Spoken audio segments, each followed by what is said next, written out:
What's up, Clashers? Welcome to Helsinki, Finland. Thanks, Galadon. My name's Powerbang, and I'm a Clash of Clans YouTuber. I've been making YouTube videos for 2 years, and I've been live streaming for 1 year on Twitch. My channel is focused on advanced tactics, strategy, and how you can 3-star any base. I'm Galadon. I've been a Clash YouTuber since early 2014. I built my channel on high-level gameplay, much like what you're going to see today. 8 YouTubers are about to face off, with the winner taking home 100,000 gems to give out to their subscribers. Let the battles begin.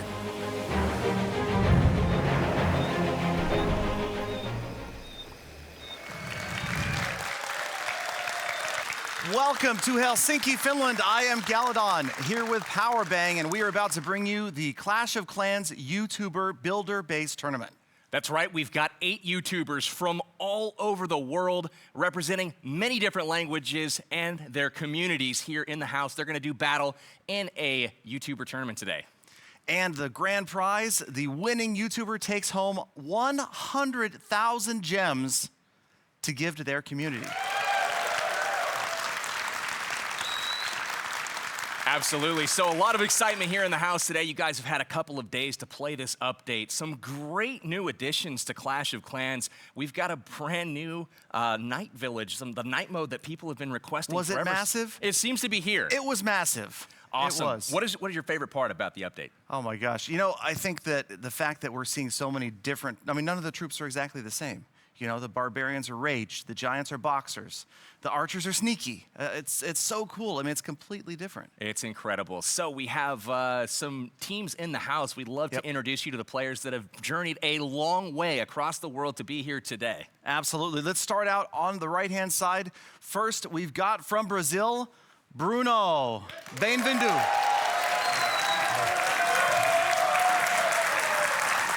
Welcome, Bruno. Next to Bruno, none other than Alvaro 845 from Spain. Bienvenido. All right, and next to Alvaro, traveling all the way from China, Kenneth. Ni hao. And last but not least, we've got Chief Pat, and I learned your dialect just for this stream. What's up, bro? Nice. Welcome, you guys. Awesome. So we've got the team on our right introduced, great players in the house. We've got another team here as well. To our left, let's first start off by introducing from Japan, Keisuke. Yokoso. All right, next up from Korea, we have BM. Annyeong. And then from Germany, we have Itsu. Willkommen. Last but certainly not least, from France, we have Lord Val. Bienvenue.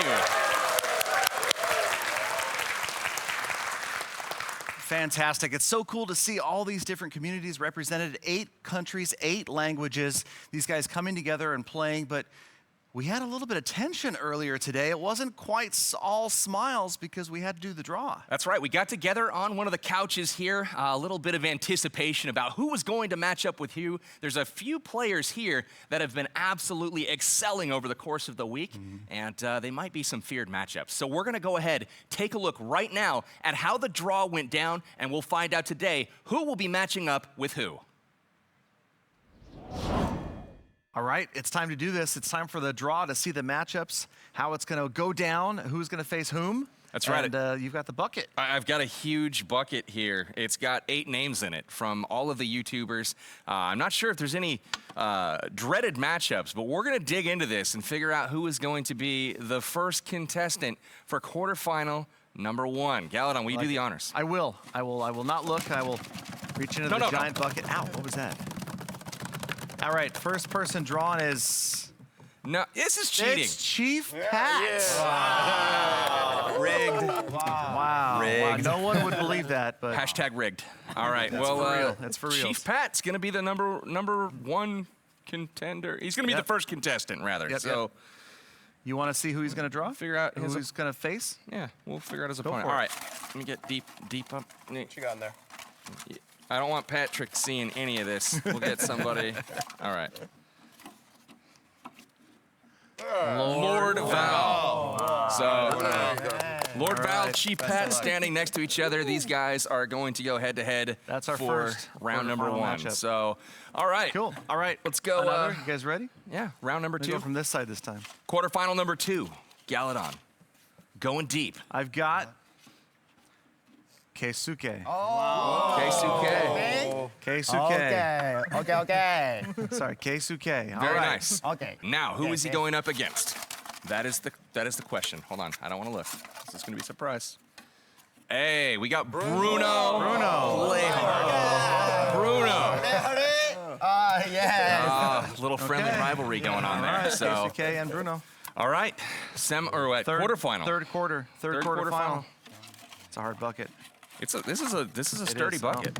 You guys ready? You guys ready? I've got Kenneth. Where's Kenneth at? Kenneth.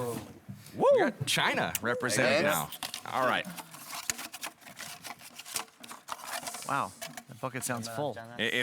We're running out. All right. Itsu. Itsu. This is Kenneth. We got Kenneth versus Itsu. What's the match?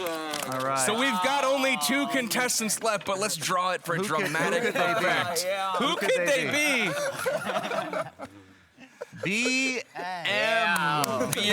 from Korea, and you want to just do the honors? I'm not sure. I wonder who that could be. It's a mystery. He drew himself! Ladies and gentlemen, we have our matchups.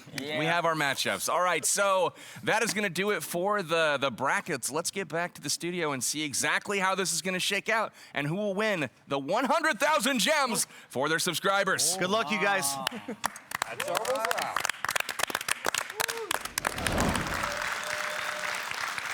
Wow, what a great little intro there. How exciting was that? All of the players that made their selections, they happen to be standing right next to each other, and it's going to get a little bit interesting, perhaps even heated here. What do you think, Galadon? It's going to be crazy. And so we're going to get our chance to look at the matchups for the first time on the screen. We'll see exactly how the quarters, the semis, and the finals lay out. Is there one in particular that you're really especially excited to see, Powerbang? Absolutely. I've got my eyeballs on Itsu of Germany versus Kenneth of China. Both of those players have been absolutely outstanding over the course of the week.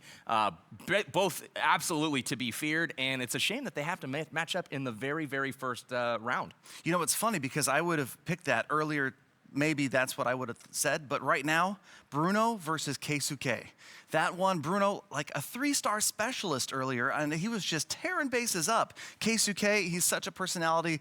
He's so animated out there. I cannot wait for that matchup. Absolutely. Bruno versus Keisuke, sure to bring a ton of energy. Really excited to see that one go down. And what about energy? Alvaro 845. I mean, have you seen that guy's videos? He Oh. goes completely bonkers. Absolutely insane. I watch his videos before every stream just to get like pumped up. Sure thing. Don't forget about Chief Pat and Lord Val as well. Sure to be a nice little American versus France rivalry. We'll love to see who comes out on top in that one. And then Alvaro's opponent, BM, that doesn't mean bad manners. No. Right, okay, No, that's good no. manners. Good There's Lord, what are you even only talking good about? manners here. I mean, it's fun, but it is 100,000 gems. That's a lot of gems. That's right. Well, the So- winner of today's tournament taking home 100,000 gems. They'll be able to send those out to their subscribers. So make sure you guys are rooting your favorite YouTuber on at home. Fantastic. All right, so we've met them all. We've seen the matchups, and now it's time to get started with the first quarter-final matchup. We're going to bring out our first competitor from the United States, Chief Pat.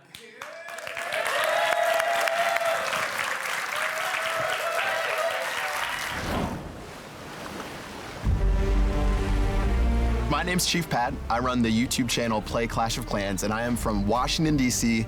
in the United States. So the story behind my channel is actually pretty funny. I had never made a YouTube video before Clash of Clans. I just one day decided to hunker down and do a guide for the single player maps, and I actually filmed the video inside of my car.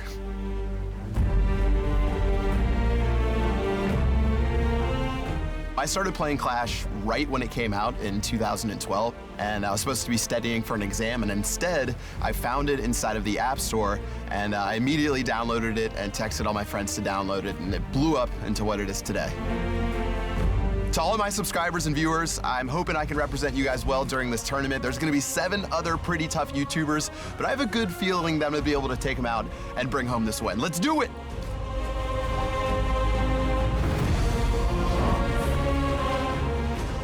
always the character Chief Pat, making a very grand entrance there, but he will be facing a very tough Lord Val from France. Let's go ahead and make your way to the stage.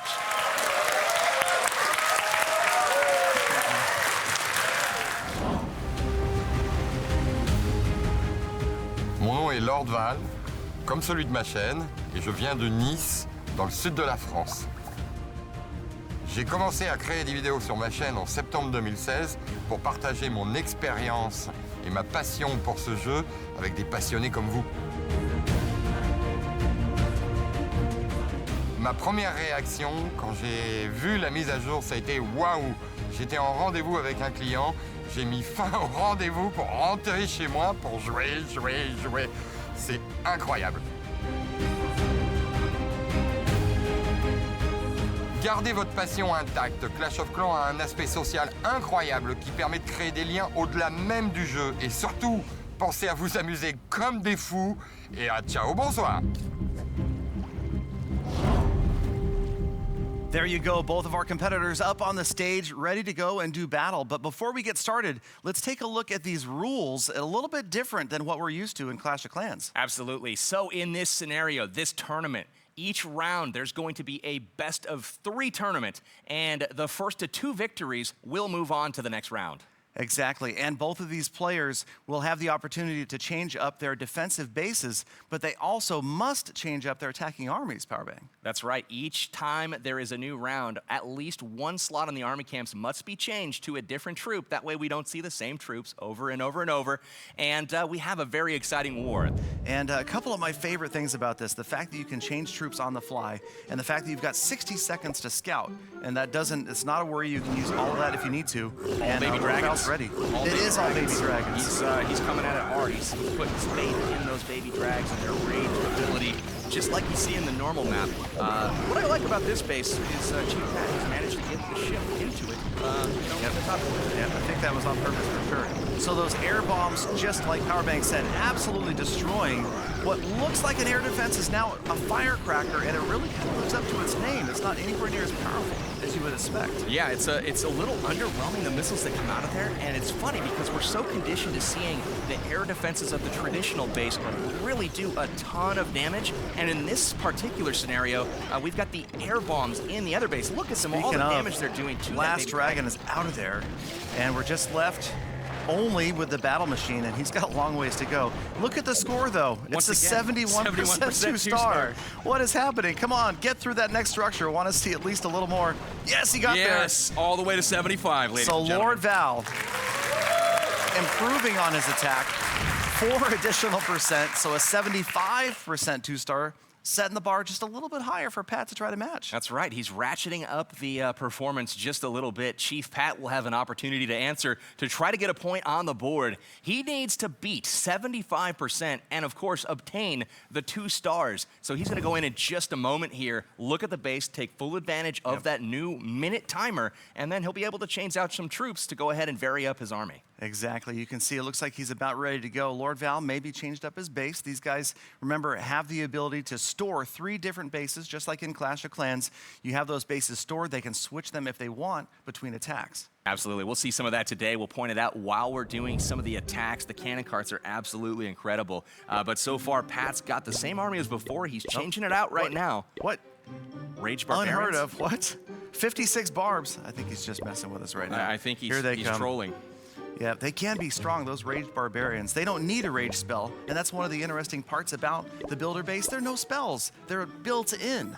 It's really incredible. Like, all of the troops have their own ability unique to them, and it's really neat to see how those are incorporated. Usually, it's in the first few seconds once you drop them onto the field, whether it's the sneaky archers that are invisible or the Rage Barbarians that have a rage, or even the giants that can punch a little bit harder. Yeah. It's really neat to see all the different mechanics that are part of this troop, and it'll be fun to learn this as time goes on. It's those hand wraps. All right, so here we go. Those are the minions, beta minions, and they're destroying those outside structures again.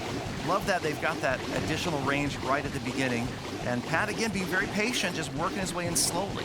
That's right. He's got the baby dragons as part of this army, as well as the cannon carts. He's probably going to try to go down the flanks with the cannon carts while sending the giants up the middle. we'll have to wait and see what strategy he's going to use, but this is looking good to start off. Yeah, it's a familiar wall layout. You've kind of got that core walled off, but an interesting way these walls are set up makes it a little bit different the way you're going to design stuff. And then as well, sometimes maybe you want to leave that gap, troll somebody, and put it in there so that you're going to guide those units into a spring trap or a push trap. Absolutely. A lot of the same principles still apply as far as skills and, gamed. It's really so, like, funneling is still absolutely imperative. It's very important that you get your troops to the core. So you're going to see a lot of that. He's left up that platform right there for his cannon cart to latch onto. There goes the battle machine into the base. We're looking pretty good right now. Pat's trying to make a push here to go ahead and get that builder hall taken out. Yeah, there go the last giants. I was waiting for those last two giants. They're going to try to get through that wall.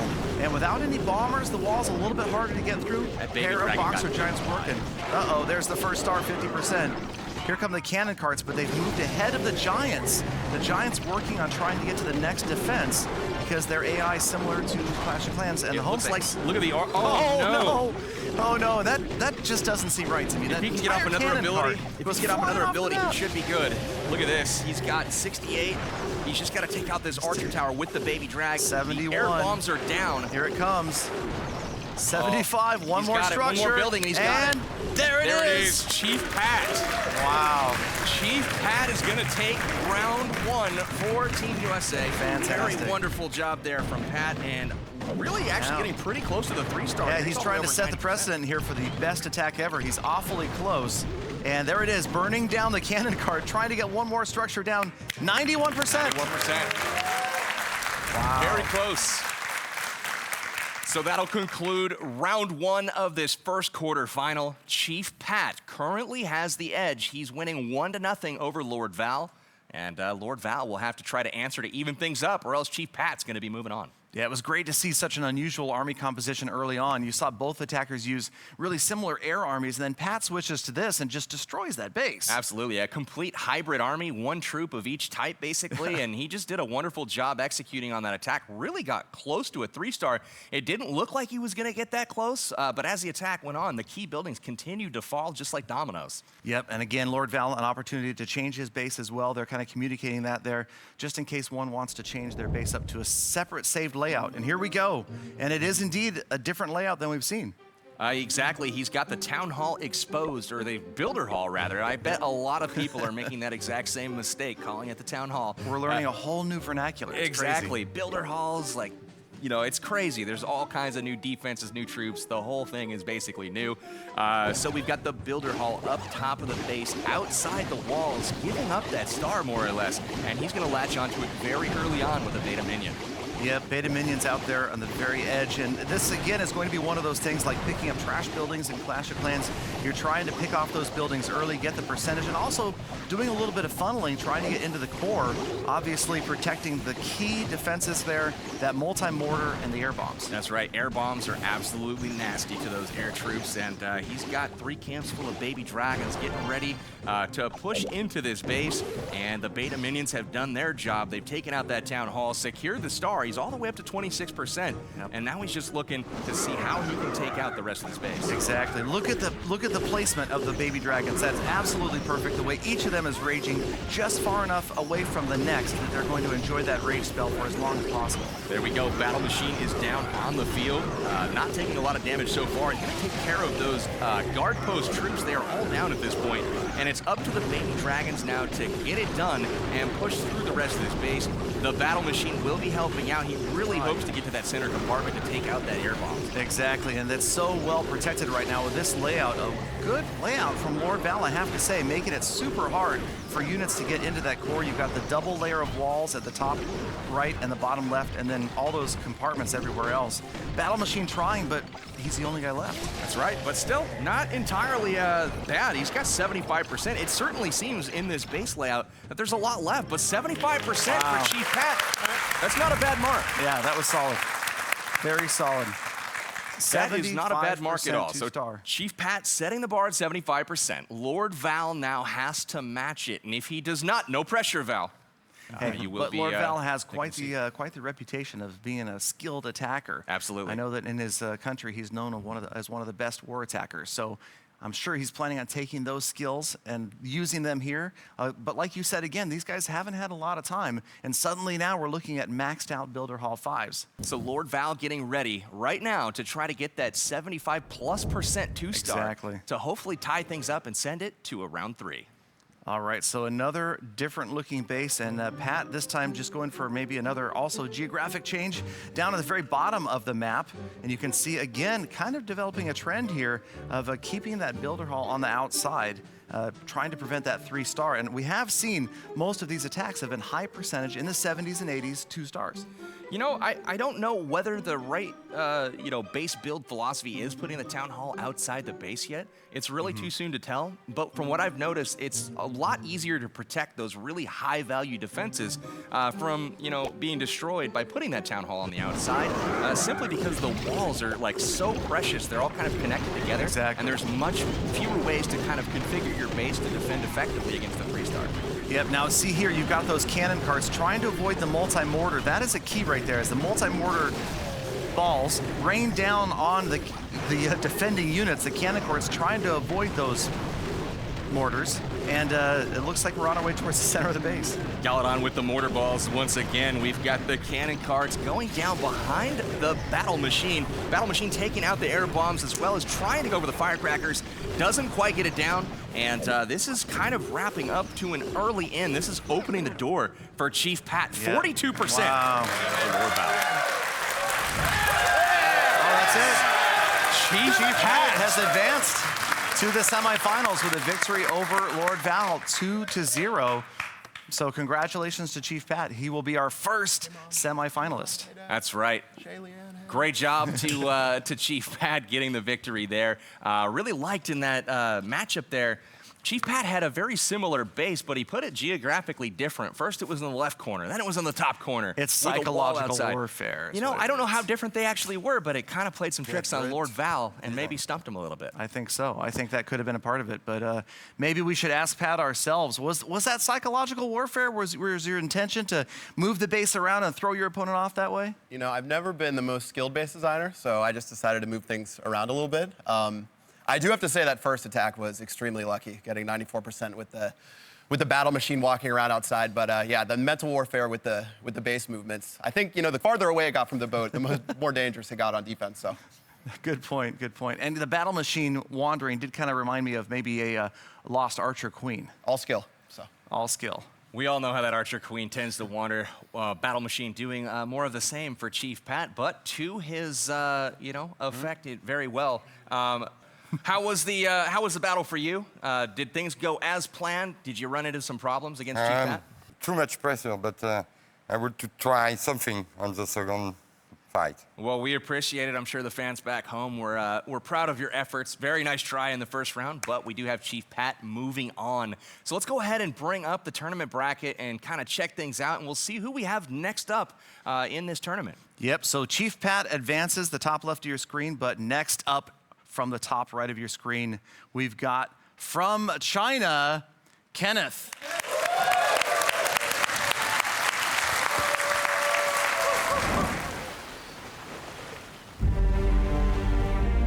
大家好，我是 Kenneth， 那我来自中国的，我的优酷频道就是毛豆小班。实际上呢，我们是在2015年的时候赢得了韩国邀请赛的冠军，然后我们在 ClashCon 上面也赢了芬兰邀请赛冠军。我们的朋友就开始在问，哎，你是怎么玩这个游戏的？于是我就有这么一个想法，去开我个人的一个频道，去分享我的心得体会给大家。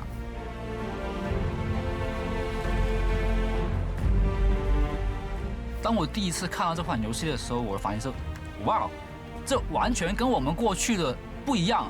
那我马上就有想法，就是我要尝试这个游戏，这完全是不一样的一个部落冲突。各位部落冲突的中国玩家们留意了，接下来你们看到的部落冲突更新将跟你过去玩的完全不一样。那我们会在新世界另一头等着你们哦。And Kenneth's opponent, hailing from Germany, the ever fearsome Itsu.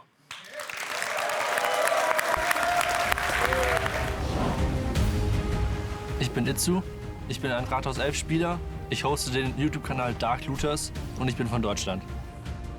Ich habe vor 2,5 Jahren angefangen, Clash of Clans zu spielen und damals haben wir einen Klassenclan gegründet und ja, seitdem bin ich dem Spiel verfallen.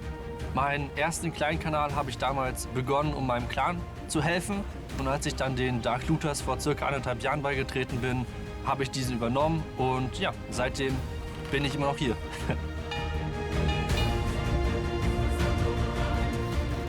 Vielen Dank, Leute, für die ganze Unterstützung. Jetzt schon fast 2 Jahre lang. Das ist eine mega lange Zeit. Und hoffentlich geht es auch weiter so in der Zukunft. Ihr seid weiterhin dabei. Und vielen Dank für alles.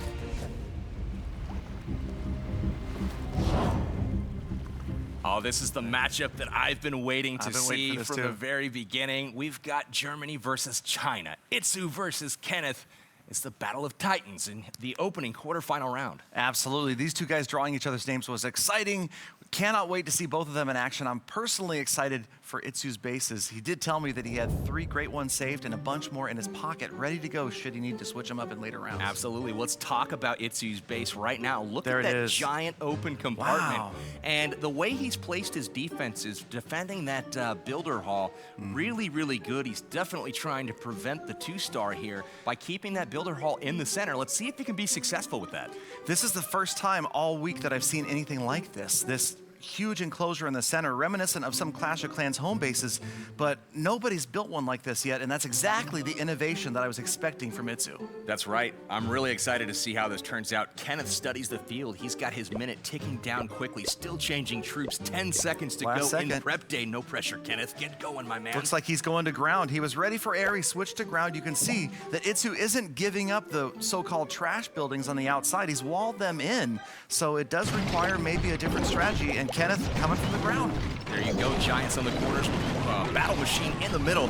We've got the bombers in behind. Love those bombers. Look at those First bombs look, in front. our first look in today's battle, today's tournament at these bombers, and it's so cool, like you were talking about, Powerbang, indiscriminately all over the place, buildings, walls, Just they don't look at care. them. They just chucking bombs everywhere. The walls, the buildings, it doesn't matter. They're just blowing stuff up. They absolutely love it. And they're in on that Builders Hall pretty quickly. 39% Builders Hall is going to go down for the first star, 42%. Second star is going to be tight, but that big old battle machine just wrecking stuff. Well, until he got wrecked by the Crusher. That's okay. The Crusher crushed him. It's all right. We've got the cannon cart down in the Second core there. star. Really liked how Kenneth decided to come from the side of the base rather than what may have been more obvious coming, from the top left or bottom right where it's more symmetrical. He came from the side, got into the builder hall really quickly, and was able to take it out while he still had the cover of the battle machine. I like that. One of those, maybe a teaser style base where you've got more of the walls on the right, tempting the player to come from the left, and 59%, 2 stars. That bomber Solid didn't attack. have plans to really agree with what Kenneth was trying to do. It stepped 1 tile forward, and that double cannon absolutely obliterated him. Exactly. So 59% 2-star attack. So a solid attack, got the Builders Hall and the 50% star. So Itsu has got his work cut out for him. Absolutely. Itsu, the 3-star specialist from the traditional Clash of Clans, known for his war attacks and his base building. He's going to go ahead and give it all he's got on this first attack. All he has to do is beat 59% and get 2 stars while he's at it. I want to check this out. I'm loving these bases. This is like base building school for viewers at home. I mean, I'm hoping people are taking screenshots, copying these base ideas down, because obviously we're still so early in the game's development. Oh, this is incredible. I've tried to build a few bases myself, and I have come up with nothing, not only nothing this aesthetically pleasing, but probably it doesn't work as well. I mean, this is like a ninja star. I was just going to say, this is my vote for prettiest base of the day right here. That is a good-looking base. Well, while bases, they can be pretty. We've seen the artwork in the traditional game. That doesn't mean they're good. Let's go ahead and see if Itsu can take this thing apart, and we'll see if he can come up with that 3-star. Well, such a well-protected multi-mortar, it makes sense that Itsu has gone to mostly air units, because that multi-mortar is going to be really hard to get to, and that seems to be the 2 key defenses against ground multi-mortar against air bombs. That's right. Looks like the baby dragon flying into range of those air. Oh man, that's just brutal. Goes down awful quick. Those air bombs are just devastating to the air troops, but luckily he's got 8 baby dragons left over. Yep, and will the cannon carts get to the air bombs? I think that's exactly what Itsu wants to happen. Cannon carts going to the left, trying to get to the air bombs. If they can avoid the multi-mortar that's raining down right here, They might get it down. It's going to be close. Cannons just about, they got it. Look at that. He's Very got it nicely down. done. And now he's cleared his way for the baby dragons. Unbelievable job there by Itsu, Wow. getting in, taking that out. Wonderful funneling done.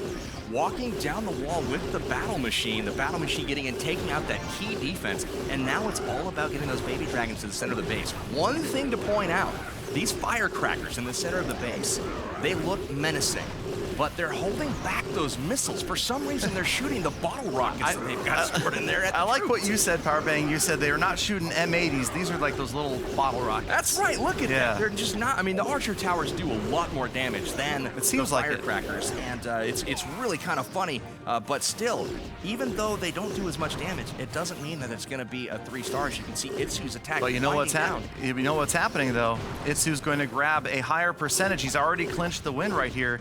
84%, 2 That's stars. right. Let's hear it for Itsu. Wow.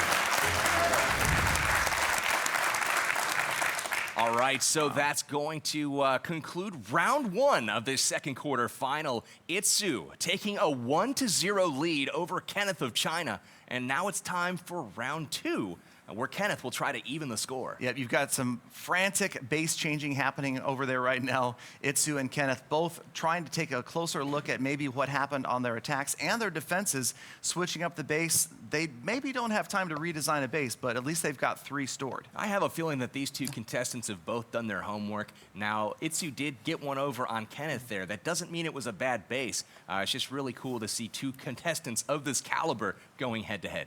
Absolutely. So in this second round, we will see Itsu attacking first and Kenneth defending. And again, they have to change out at least 1 army camp.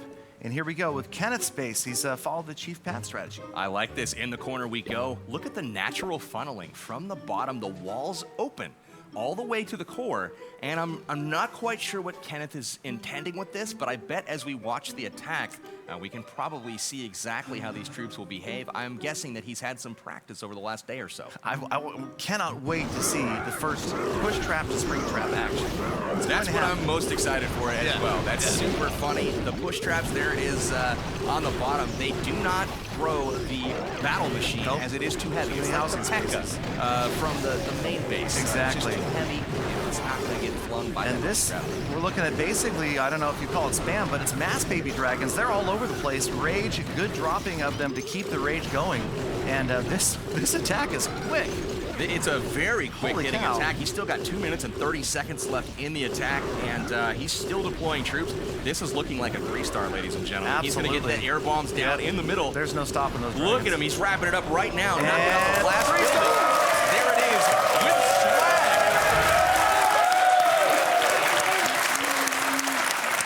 There it is, the very first 3-star attack in the Builder Base, maybe one of the first in the game as we're playing these, at least at Builder Base 5, maxed out. That's right. And Itsu does it. He lived up to his name as a 3-star specialist. That's right. Itsu setting the bar awfully high for Kenneth of China here. Kenneth going in, scouting the base now. He's going to be trying to figure out how he can manage to get that 3-star all the same to force another round. If he doesn't come up successful here, Itsu will be moving on to the semifinals. Exactly, because the way the rules of this tournament work, the best that can happen right here is a tie. So there's no way to beat this 3-star because it doesn't come down to time, it just is stars and damage.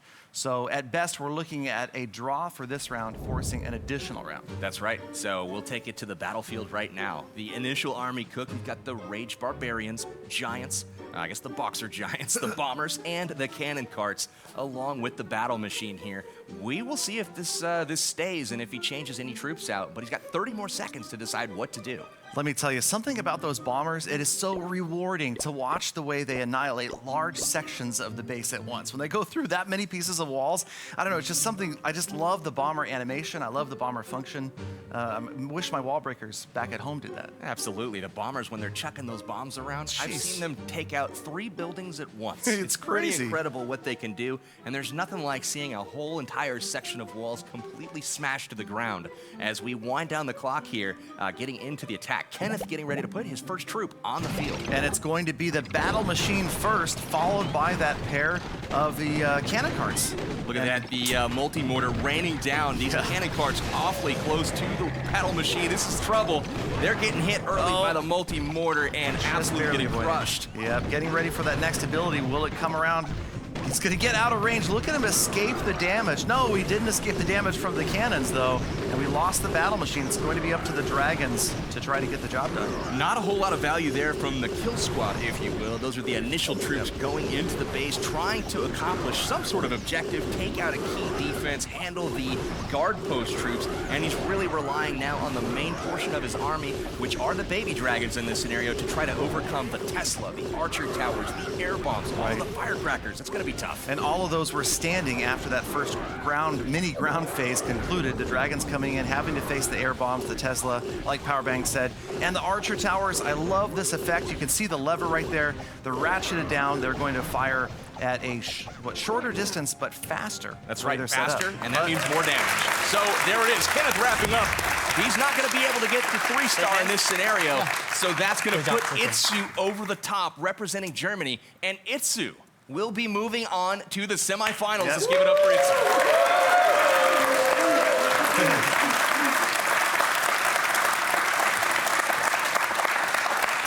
So we've got our second semifinalist. We've got Chief Pat now, who's advanced. We've got Itsu from Germany, who has advanced, and it's exciting stuff. It's really cool to see it develop this early. A lot of people have never played with or even seen a maxed out Builder Hall 5. To see these troops and defenses in action for the first time, and even these guys, they haven't had a lot of experience with it. Absolutely, but even without the experience, some really good looking attacks so far. Some 3 stars being thrown out there by Itsu. Really good looking stuff. Would love to bring up the brackets now to take a look at what's gone on and who is going to be up next in the quarterfinals. Yep, so there we go. You can see we've got our first 2 semifinalists, and next up we will have another battle from overseas.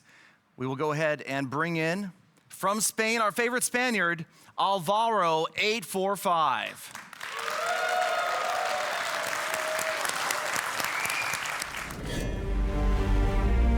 Me llamo Álvaro, mi canal de YouTube es Alvaro845 y soy de España.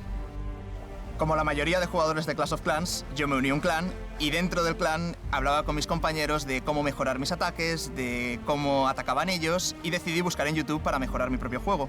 Y me di cuenta que no había contenido en español, así que decidí hacer mis propios vídeos para compartirlos con mis compañeros de clan.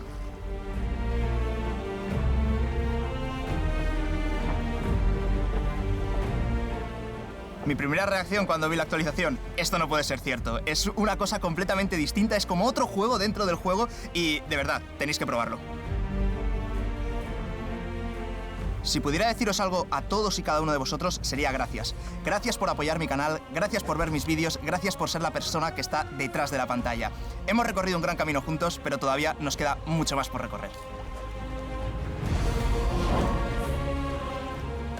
And taking on Alvaro from Korea, he's going to try to send Alvaro home crying. We've got BM. Yeah.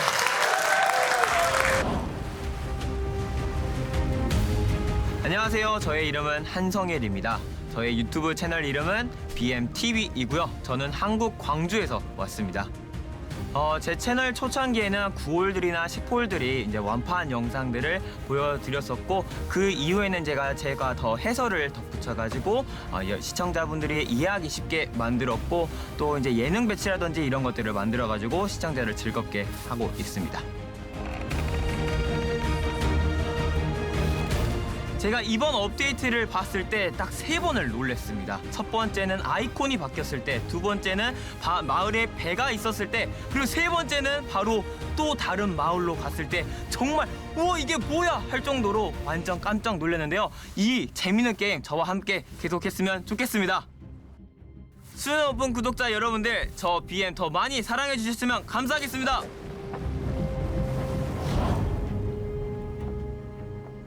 All right, so Spain versus Korea, Alvaro versus BM. It's so cool to see these representatives from 8 different countries, 8 different languages coming together. It's just like the game. It brings people together from all over the world. Absolutely. It's one of my favorite streams that I've had the opportunity to host. Really a pleasure to talk to all types of people from all over the world. And not only are they cool personalities from different places, but but a lot of them are bringing different base design strategies and different attacking strategies from their corners of the world to this Clash tournament. Yes, and speaking of, here we go. We're taking a look at BM's base for the first time with 6 individual compartments that are all surrounding that builder's hall. This is interesting. He's got the Crusher outside the wall at the top. I wonder if a Tesla will pop up out there, and maybe even some giant mine action. I'm not sure exactly what that's even called. Exactly. But I'm sure that's got to be a trick up there. It seems a little inviting to me. And then the double cannons exposed at the bottom. So again, this is the first time we're seeing a base of this design because you've got defenses on the outside of the walls for the first time. That's right. So Alvaro, he's probably thrown off a little bit by it too. That's right. Timer down to 3 seconds. He's still switching up troops. He's got to make a quick decision. Was he rushed into it is the question. He ends up with a giant. He's got bombers. He's got the baby dragons. And finally, the cannon cards. That seems to be a fairly popular composition today. And he starts off with a baby dragon down there to take on that guard post. Trying to get those double cannons out there at the bottom, but you've got one firecracker firing, but only one. Oh, there's some bombs going off. Second baby dragon going down. And only one structure out of the way so far. That's right. Here comes another baby dragon, and looks like the double cannons are going to go down. Those firecrackers not doing a ton of damage, but you know, every little bit counts. Yep, and it's so cool to see attackers and Alvaro here changing on the fly. He saw those exposed double cannons. He went up with a hybrid army, and now he's coming in with a ground army on the right-hand side, trying to get in, and a good funneling here. It looks like some of those units are headed right for the builder's hall. That push trap didn't quite work as intended. It actually got the giant right next to his targeted defense much quicker. He's able to take it out and move on to the next part of the base. There goes the builder's hall. There goes the spring trap in front of the Crusher. Yep. Builder hall is down, and here is where I expect to see some traps potentially on the outside of the base. Check out those bombers, though, man. Again, still working on walls. That's the thing about the bomber AI. You can't count on it. They're going to go for that closest structure or wall. And 71%, though, great score, great percentage right here. Alvaro well into one of the better attacks we've seen today. 75%, winding down right now. He's got the battle machine. Another ability. There it is again. He got it off. BM not happy about it. But those mortars, that multi-mortar, and there's the end of it. All right, 84%. For Alvaro, 8-4-5 in the opening round. Got the 2-star in that one. BM knows what he needs to do. Gonna be a little different than the in-game mode where you're attacking simultaneously, just doing the best you can and hoping for the best. But in this case, BM knows what he's got to do to get it done and get this round victory. And consistently so far today, we've seen these high percentage 2-star attacks. So there's really a limited amount of information you're getting from your opponent other than I got to go for every possible point that I can. Absolutely. Just like the regular game mode, you got to go for broke. You got to go for the gusto, go big or go home. BM going to try to do exactly that. We take it to the war map. Look at this base by Alvaro, 8-4-5. Not a bad design here at all. A little bit different than anything that we've seen yet today. I like it. I like the variety. You know, those walls being connected like that, the 5 pieces in one, does limit a little bit as far as enclosures, but we're seeing a wide variety of bases so far today, and we'll see if this one holds up. You know, it doesn't add a lot to the value of the defense in general, but my favorite new structure is the clock tower. I don't know if it's the animation or what. I absolutely love the clock tower. Hanging out there outside the base. We've got BM studying hard here, trying to figure out what he's going to do. He's got 15 seconds left to try to decide what troops to bring to battle. Here he goes. He's got baby dragons, bombers, and cannon carts, and sure enough, he's going after your favorite structure. I'm not really happy about that, BM. He's taking out your clock tower right away. And that would probably be what lends us to the term extreme speed. And when the village is boosted with that clock tower, it's crazy to watch. Absolutely. The function of it is pretty cool as well when you're trying to get some attacks in. It just churns out those army camps super fast. Yep, and speaking of army camps, BM working his way from the right-hand side. Baby dragons at the top and bottom. Doing a good job with the placement there, keeping them enraged. Look at that cannon! Oh, the cannon cart goes in and gets crushed almost immediately. The bush trap. That was amazing. The cannon cart flipped him right into the center. Directly into the Crusher. I love that, and that's actually my new favorite structure is the Crusher. That ability of the Crusher, such short range but such intense damage that it really makes it a big key to have your push traps out there. Yeah, it looks like the cannon cart up top is outside the range of any defense on the ground, and it is going to get taken out, but not before where the dragon is. Yep, and look at the dragon way out there, 68%. Last unit left except for the bomber. The bomber's on walls, though. Here he comes. Will he get some shots off? No, bomber can't do it, and the dragon is starting to get hit. The Tesla, there's It's winding the Tesla. down. I don't think he's going to have enough to get the percentage he needs to take down Alvaro here. 78%, so close. So close. But Alvaro grabbing the first battle there, 84% two-star to a 78% two-star. That's right. Very, very close. Ended up being just a 1 or 2 structure difference there. All BM needed was just to have that cannon card survive, have the bomber survive, but unfortunately in all of those scenarios, 1 shot short, and that's going to leave him short in round 1 with Alvaro getting the point, so he leads 1-0. Yeah, it's great to see these battles turning out to be so close. I mean, we've only seen, what, 1 3-star the whole day so far? 1 3-star, but Yeah. we've had a lot that have been awfully close, and I would imagine as time goes on here, as we get into the later rounds, we're going to see some more 3-stars for sure. Yeah, well, speaking of 3 stars, I know that's what BM's shooting for right here. He's going to nearly need it to hold Alvaro off as he attacks first in the second round. And these guys keep on moving their bases around the map like this. That's right. You know, there's a lot of space with this Builder Hall 5. It makes me wonder what's to come because there's a ton of real estate around these bases, Is this a Fibonacci base? Is that what that is? It may be. I see I like kind it. of an alien head. Oh, okay. Did I throw you for a loop there? I don't know, but either one of us, yeah, maybe. Yeah. Fibonacci sequence. All right, anyway. Maybe, sort of. Okay. Hey, yeah, right on. BM 10 using the seconds. time. He's using the time. Again, you got 60 seconds, and he's using almost every single second. Changing out to grab some bombers. Nope. Yep. Nope. All right, so here we go. 9 baby dragons and Last second. 4 bombers. He might have wanted to change something else, but the time ran out and the battle began. That's right. You've got to be decisive. There is a lot of time to work with, but sometimes these new bases, not having seen them before, it makes it really difficult to make a timely decision. Yeah, and that's the great part about this. Again, Look at that don't have a bomber. lot of preparation. One bomb, and Here it's they come. Boom. Well, I love this. So here where the fundamentals of Clash of Clans, your home village translates. Oh, this is He's trying to use exactly the battle machine to tank for those bombers at the bottom. Please. He's got a good approach coming right now. It's, Oh man, dragons doing damage at the top, but again, you've got the air bombs, and of course the Tesla are looking healthy over there on the left-hand side. yeah, those baby dragons unfortunately got just a little bit too close together, and you know, they didn't have that rage ability. Looks like he's got 1 left. man. The air bombs Look at doing that work. damage.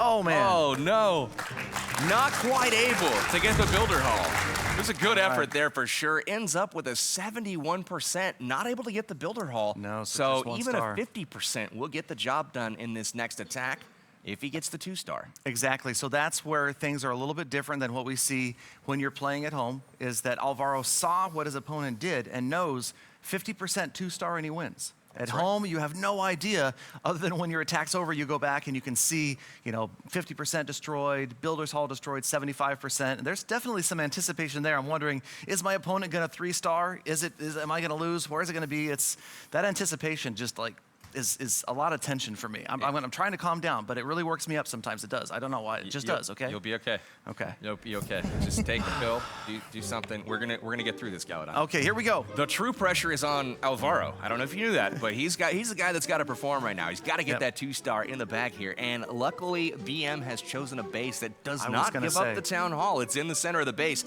So Alvaro is going to have to work for it to get that 2-star. But you'll notice the Builder's Hall is a little bit off to the left. Most of the defenses, including the Crusher, which is so dangerous to ground units, all the way off to the right. So this is going to be a tough one. The Builder's Hall looks like it's almost a gimme. Like you force an army in there, you grab it. But look at that little can channel. he get over hiding something 50% there? too? Oh, definitely. Do you think he's got some push traps? I maybe to love the flank some push troops? traps. I mean, it's tough for me. Honestly, I love the Crusher, but the push traps, the animation, and the idea that you can chain some of them together. You can chain them together. Oh, Push trap to push trap to spring trap to off the map somewhere in the ocean, finding another boat. Video idea. Absolutely. So we've got beta minions to start off. This is a different looking army. Beta minions, sneaky archers. You got the boxer giants as well as the bombers. And he's trying to clean up some of these troops. I don't know. He's just trying to get what's available outside of the range right now of the defense. Yeah, picking off those units, using those first 3 shots from the beta minions to his advantage. Not quite enough to take structures out with just 3 shots, but they'll move in. And again, those guard post units, man, they do some work. Yeah, they do. Only 4 of them, and 2 barbs, 2 archers, and they are doing a great job right now defending this base. We've got more beta minions inbound from the left side. Yep. Next up, I'm thinking he's going to probably throw down the Giants and Bombers. Yep, and the guard post right now only holds 4 units. What could it hold in the future? You never know. But right now, 17% damage, and the ground units ready to go. Wall breakers, boxer giants, and 8 sneaky archers, but he still has to worry about those troops in the guard post. Look at him blinking there, those sneaky archers. We'll see exactly how sneaky they are. They're able to avoid detection when they first are placed on the map, but good 4 or 5 seconds there, it seems like. They're able to stay out of the range of defense. They will not target them. Exactly, and check it out, that looked like a really good funnel using those minions because the troops trying to head in after that builder's hall, but oh, the hero, you've got the battle machine going off the right, the giant is headed in towards that center enclosure. Oh, the push trap redirects, yes, the bombers and the archers way off to the left. Look at the archers on the builder's hall though. I think That's right. I think it's gonna, oh, is it just one? She doesn't get targeted by the multi-mortar. No. Oh, in range no, of the she cannon. couldn't get it done. Look at the health on the builder's hall. Oh, will the bomber do it? Can the bomber get the builder's hall? Wow. Is the bomber? Oh, he got it. The hall goes down. He got it. The builder's hall goes down. Oh, my Unbelievable. goodness. 62%. The splash damage from the bomber. It's like it hits the whole map or something. That was Alvaro amazing. with an absolutely clutch 2-star there to pull one over on BM, and that's going to give him, I believe, 2 rounds. Amazing. Alvaro can't stop laughing. Gonna be moving on to the Congratulations. semifinals. We've got a few million Spanish fans that are super excited right now as Alvaro takes that one. And that was really cool to watch, the splash damage from that bomber. And Alvaro with the victory, moving on. That's right, the MVP of that raid, obviously the bomber, getting it done at the end, but don't forget about the battle machine, holding the defenses to it while using the ability to regenerate that health as it went around the outside. It gave the bomber free reign to go ahead and get just enough to take out the builder hall for the 2-star. It was a wonderful attack from Alvaro. Exactly, and that's the cool thing. You see these skills translate, these strategies from war and from just pushing trophies or even farming in Clash of Clans in your home village, using the fundamentals. Now you've got a battle machine that's going to tank, and that's exactly what happened. Instead of, sometimes you'll see like, you know, Golem is in there tanking for Hog Riders as they run through the base. The battle machine tanked, the bomber got in there, clutch 2nd star. Really, really cool. Why don't we hear from Alvaro? Alvaro, fantastic. That was very cool to watch the attacks. How do you feel coming out of that battle and advancing to the semis? It was so close. I mean, I was so lucky with the bomber, the final one. But yeah, I made bad the funneling on the second match. So yeah, fortunately I had that bomber shooting another defense. And the range, the splash damage is so high. So I was lucky and I got the town hall. Fantastic. It was exciting to watch, and it was a close battle over BM. I feel like this is exactly what Clash of Clans needed, that head-to-head 1v1 interaction. It's super, super fun to watch, and the ending of that last battle was epic. It was epic, it was massive, like the update. So much happening, and it's so cool to see these maxed out Builder Hall 5s going at it. And we've got one more slot for one more player in the semifinals. 1 quarterfinal match is left. As we take a look at the brackets, all filled up except for the bottom right. And we're gonna bring our first contestant from the last quarterfinal onto the stage, none other from the country of Brazil, Bruno.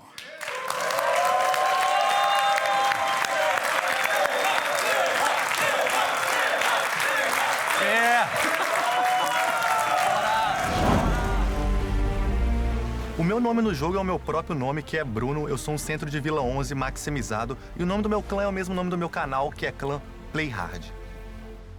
Eu tava tão empolgado com o jogo que eu resolvi procurar algumas informações na internet, vídeos de estratégias, dicas, e eu não encontrei muita coisa na minha linguagem. Então eu resolvi criar meus próprios vídeos para compartilhar com a comunidade tudo que eu tava fazendo, e o feedback foi muito positivo. Eu tava muito ansioso para essa atualização, e quando eu vi ela pela primeira vez eu acabei percebendo que era muito mais do que eu imaginava. Então minha reação pode ser expressada por essa foto. Se eu pudesse mandar uma mensagem para todos os meus seguidores, é que eu sei que eles estão muito ansiosos por uma atualização, e esse é o momento, galera. É a maior atualização de todos os tempos do Clash of Clans. Eu sei que vocês estão muito empolgados, fiquem ligados e continuem jogando.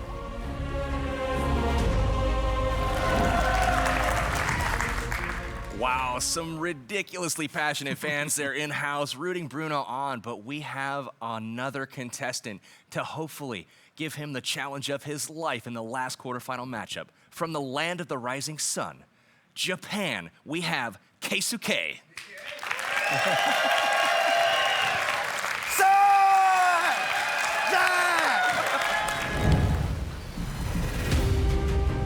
ゲーム内での名前は、ケイスケでやっております。で、タウンホールレベルは10で、そしてクラクラチャンネルというクランで所属しております。自分の動画はクラクラのなんかネタ系とかあと検証系を載せておりまして、他のクラクラ実況者がやらないようなもうクレイジーな、ビデオをね、毎日投稿しております。My video is very crazy video. Yes. Okay? Okay?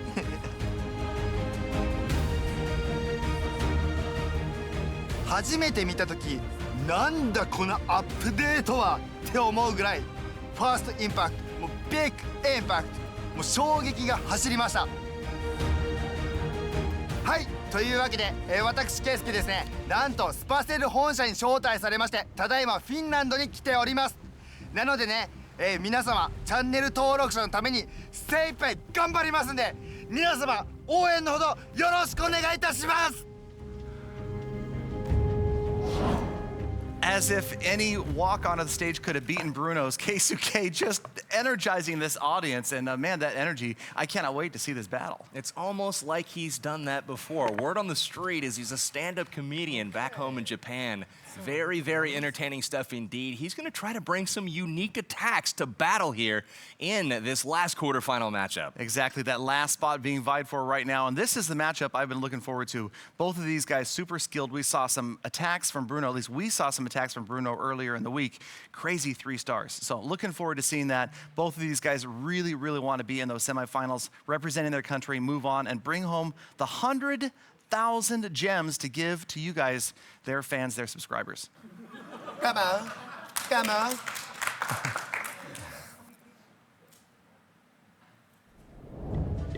All right, here we go. Bruno is ready. He has been scouting for a few seconds, and another first look at a slightly different base setup.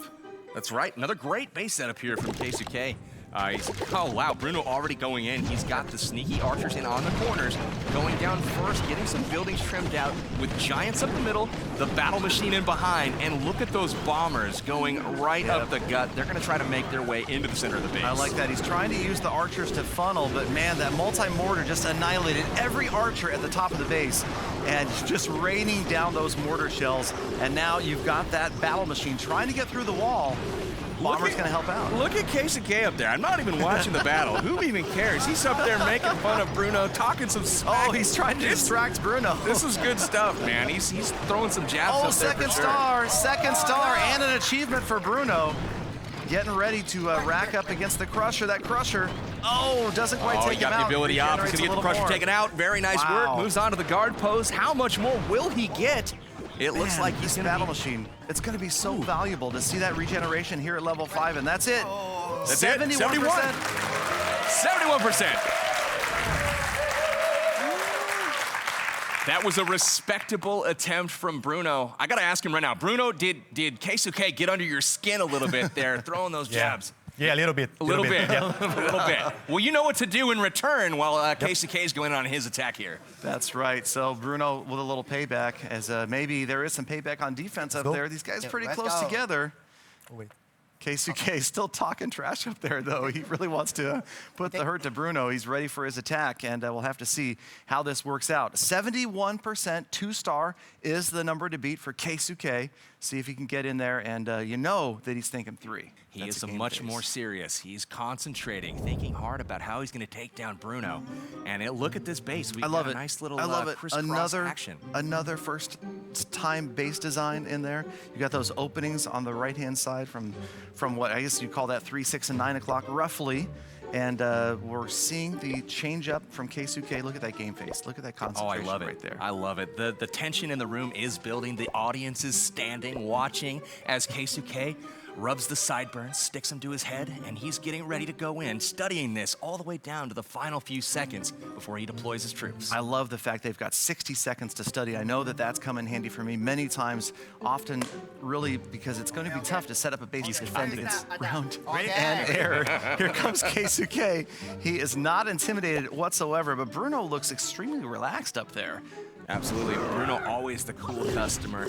Looking cool as ever. Sitting up here, trying to defend a really good-looking base. Keisuke coming with the battle machine right down the center here, backing it up with bombers. Yeah, that the could baby be pretty dragon. devastating. Baby Dragon on the left-hand side got wiped out by the air bombs. And look at the long reach of the multi-mortar, even though it's outside the walls, shooting all the way to the other side of the base. And major damage there, and that should finish off the battle machine. That did not make it in nearly as far as I thought it would. That multi-mortar was a little bit surprising that it reached that far. Incredible range being shown, but it looks like the Baby Dragons are pushing in pretty well from the other side. Will he get the builder haul? That is the question. Exactly, and early on in the whole release of this builder base, that is great to see the variants, players still learning. Does a compact base work better? Do you need to spread it out?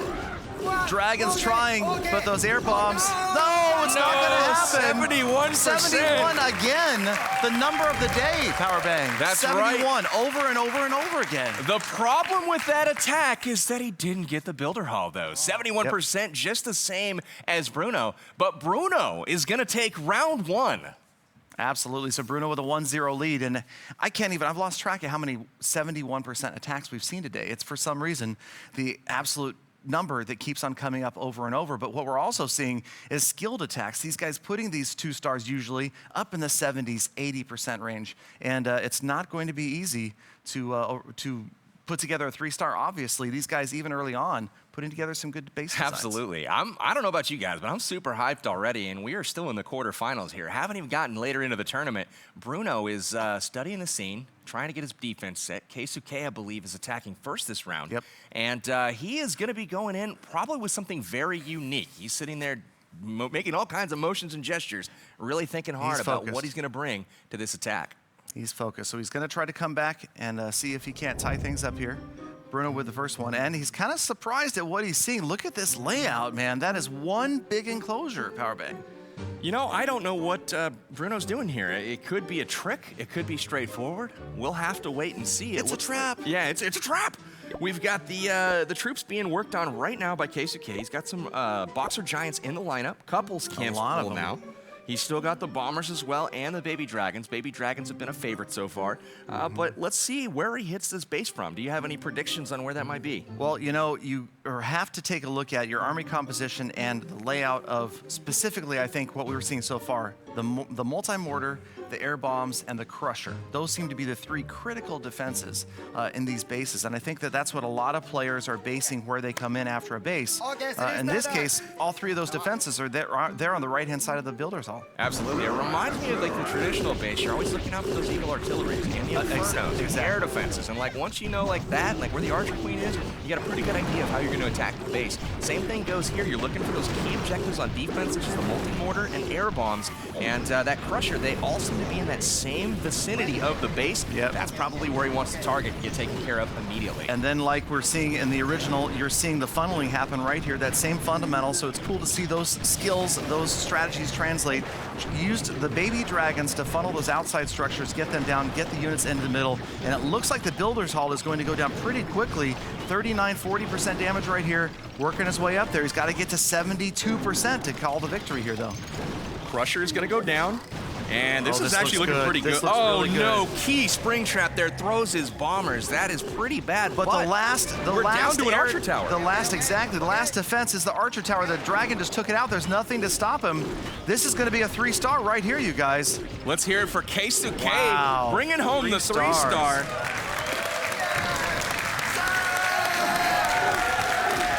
Oh, he's pumped up, guys.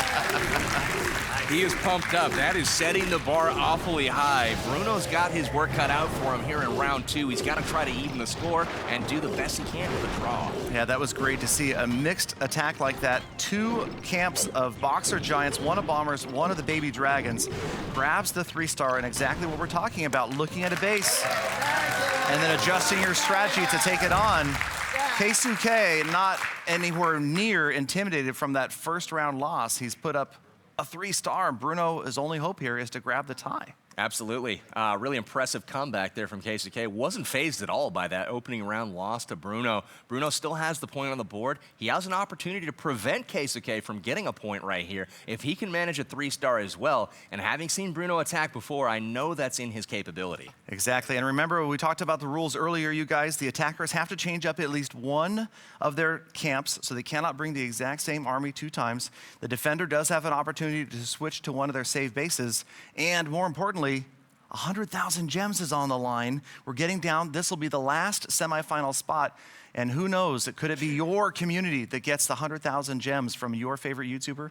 We're about to find out if it's going to be Bruno or Keisuke. We're about to find out indeed. Keisuke looking good after that last round. I see some renewed hope for the Japanese fans after that last round. Keisuke looking confident. The crowd rises. We're watching Bruno now study the battlefield, currently with sneaky archers and 3 camps full of baby dragons, and the battle machine looking over this base. He's got the troops down, and the attack begins. And exactly, we're looking at another idea of, are you able to know the range of these defenses? And are you going to have that time to determine which structures you can pick off on the outside? Baby dragons on the far outside. Lots of baby dragons and still a couple of archers left to go as well. Oh, that multi-mortar shot, very high value there, taking out all of those sneaky archers. More sneaky archers deployed from the bottom, backing up that battle machine. And it's looking pretty decent so far for Bruno. Unfortunately, the air bombs in the middle are just wrecking those baby dragons. That's an extremely potent defense on Keisuke's side. Yeah, but you've got a couple of dragons on the right-hand side, and the working on his next ability, the battle machine. He's just barely staying up right now as he's trying to grind through that wall. There's only one ground-based defense left, and that dragon takes it out. This could be another... Oops. Oh, this is going to be He's tough. He's going to get the ability off once again, though. He's going to get it off. Yes, but the dragon's on the builder's hall. The dragon on the builder's hall, and it looks like those air bombs are going to take out the dragon. Oh, simultaneous!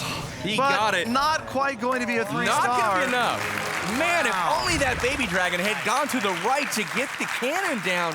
Oh my goodness, that could have been a different attack entirely. However, Bruno unable to get the 3-star there to cause the draw. So that's going to give Keisuke the victory in round 2, and that's going to even the score at 1-1. Yep, so that 3-star from Keisuke has evened it up 1-1. So this will be the rubber match, you guys. Whoever wins this one is going to take home the advancement to the semifinals. So Keisuke, you ready up there? Bruno, you ready up there? Yep. You guys ready? Okay. This is it for all the marbles. All right. No pressure. The rubber match. Pressure? No pressure. Chief Pat's favorite word. No pressure. All right, so here we go. Bruno looking in on the base, hunched over, thinking it over. Keisuke looking on, maybe a little mockingly, stretching. You can see the crowd standing up. They want to see this up close. He's staring him down. I love it. The tension's building. Now, see, this looks like a base. Maybe we've seen a similar layout before. You know, this looks a lot like that little Ninja Star base a little bit earlier, except for the centered building instead of the multi-mortar is now the air bomb. Exactly. I like that decision. So we talk about the lack of flexibility because you have those walls connected, but we've seen so many different base designs already. I really like the fact that these guys are putting up different base designs, and I hope people at home are taking copious notes. Yeah, look at the push trap moving that giant. Oh, 2 push traps moving the giants to the left side of this base, obviously where he wants him to go. On defense, Keisuke got a nice design going here so far.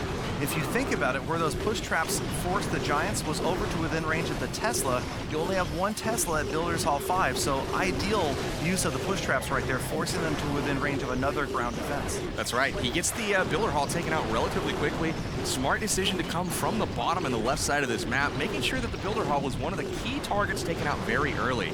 We've got only a few defenses left now that are still guarding the base. Baby Dragon still alive. This is looking like a very, very quality attack. Gonna be probably a 3-star. It's on its way. There's 1 cannon cart left. The dragon, and the dragons are going to do it right there. Oh, the dragons very nice. Surviving, and you just got 1 this left. This one's got no help. Is there an air man, mine? it made it. The crowd almost celebrating too early, Powerbang, because there are still some bombs that could have come in and set off on that dragon. We'll see if it makes it to the last one. Is there a bomb? No. Oh, gosh, man. that's heart-wrenching. That was close. What if there was an air bomb out there? Holy cow. Bruno celebrating his first 3-star of the round, and now Keisuke is just completely baffled. Okay, sorry. Bruno and Keisuke, my favorite pair up there so far. Those guys are just cracking me up. Oh, this is great This stuff. is tight. This is tight. Another 3-star, and that's what I talked about earlier. Bruno was putting up some serious 3-stars in practice. He brought the heat there for sure, and Yeah. you know, it looked like it was much more convincing a little bit early on. You know, approaching 85, 90% in that, couple defenses left. But as he took down those final defenses with 2 baby dragons still in the sky, one of them got taken out by a mine, the other one got hit. It had a sliver of health left, and it managed to survive until the end. It needed like one more shot to go down. So Bruno definitely getting a little bit lucky coming out with the 3 It's there. exciting seeing these smaller base layouts like this. I mean, they're coming down to really, really close battles. I mean, I like the balance right now simply because it's not, you don't see a lot of 3-stars. These guys are working for it, and even when it is a 3, it comes down to one final defense going down, like you said, in the right order. Exactly. You know, this is crazy. Like, the head-to-head aspect of this new update really is exciting. I mean, it's kind of cool to see this head-to-head mode. Real-time, head-to-head. It's fantastic. I mean, it's great. Yeah. And it's fast. I mean, you've got that 60 seconds. Right now, Keisuke kind of playing with the crowd right now, talking to them about this base. He's seen it before. We've seen this similar base up here in the corner over by the dock. And Bruno hoping this is going to hold him off and grab him the win and the advancement into the semis. Absolutely. We've seen this base once before, it looks like. And Bruno's going to run it again, and hopefully he has similar success. Keisuke riling everybody up. He's he's going to run down the clock to the very end, but he's got giants, he's got bombers. I like it. Okay, lots of giants going down, all of them right away. Here come the last of the bombers. He's got 2 left, and that is going to be a big push right down the middle right now as they all head towards that builder's hall. Great funneling being done right here. Will the Giants bombers trying to stay decide out of where the to range go. of the defense, though, is the question. Oh, my man! goodness. You lost, it looks like you lost 2 to a spring trap and 2 to a push trap that all it did was force 2 of them further out. And there is the builder's hall. Multi-mortars doing work on the bombers right now. Again, look at the multi-mortar. That is a tough, tough defense. And This there's still a got a second chance, star. though. I don't know. This has still got a chance. Look at the bombers up there by the clock tower. Where are those multi-mortars going to fall? Uh-oh, there go the bombers at the top. Multi-mortar is going to finish them off. That was tough right there. One last bomber is left, but that multi-mortar, look at the range, Powerbang. Oh, man. All the way across the Annihilation. Oh, no. Man. Keisuke falling a little bit short. Bruno securing the victory. Holy cow, the crowd goes wild. Oh, no, Keisuke goes down. Bruno advancing for Brazil. Bruno has grabbed the last semi-final slot with some great attacks and even better defending. Really, that multi-mortar, crazy to watch that in action. That is absolutely crazy. The vibe is insane.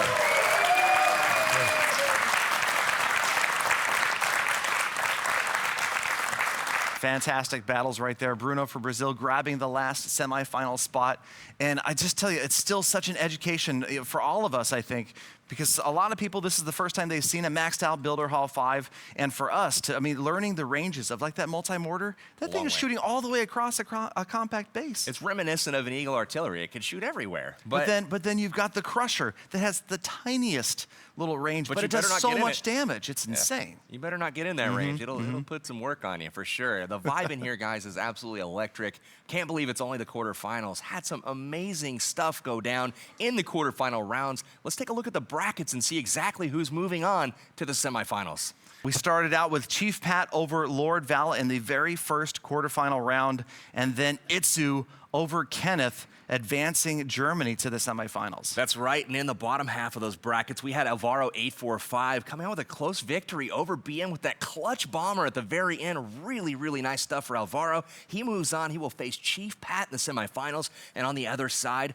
we had Bruno versus Keisuke in an extremely exciting matchup, coming down to that third round where Bruno got the edge over Keisuke. Bruno will take on Itsu in the semifinal over on the other side of the bracket. Absolutely. Bruno, well done. And, I was talking about your 3 stars earlier in the week, and you came through exactly like I predicted. Grab the 3 stars there.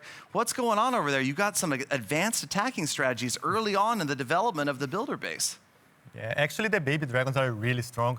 Keisuke is a really good player. He's a really funny guy, but I just care about having fun, and I had a lot of fun there, so that's okay for me. Definitely. Always a cool customer over there with one of the most passionate fan bases I've ever seen. Excellent. Well, we had some amazing stuff go down. Can't wait to get into the semifinals. We've got some excellent matchups. Is there one that you're liking more?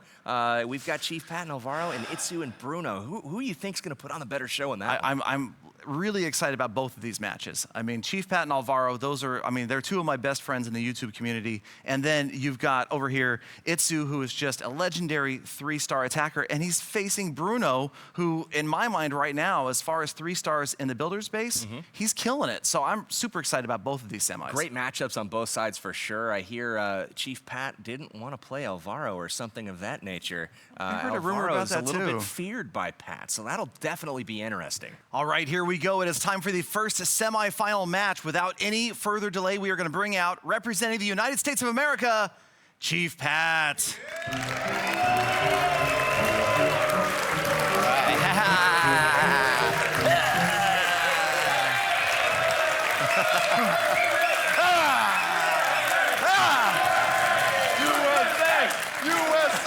Oh, nice.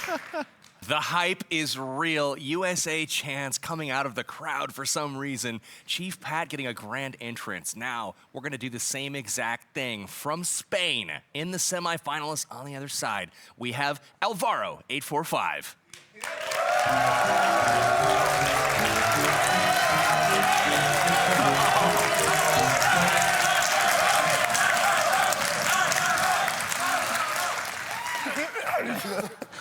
Oh, man. All right, here we go. The ultimate grudge match. This was a much anticipated one. These guys, I don't know, they've got some sort of grudge to settle here, maybe? We call that, in America, we call it beef. They've got some beef. All right, well, let's see what Chief Pat is going to do. He's got some decisions to make. Will he go ground? Will he go air? Look at this base. He's got a whole lot of high hit point buildings on the outside, down on the bottom left, including the builder hall, so he's giving it up.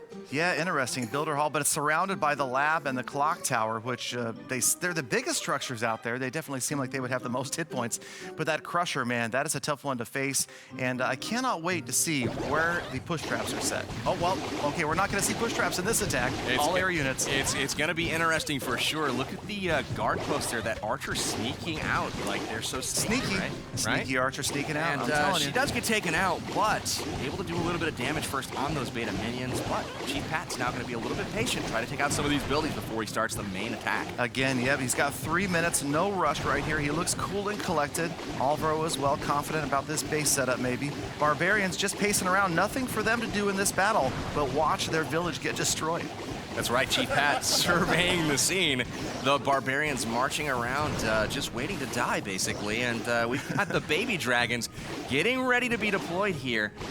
Just a little bit of final cleanup from the beta minions, and we've got that battle machine ready to roll as well. I loved it. I love the patience right here. You see both of the archer towers ratcheted down to that shorter range, so Pat able to grab those outer structures there. And now we just have the baby dragon phase. Here we go. Absolutely. You see him kind of keying in on the air bombs in the middle of the base. Those are not the friend of the baby dragons.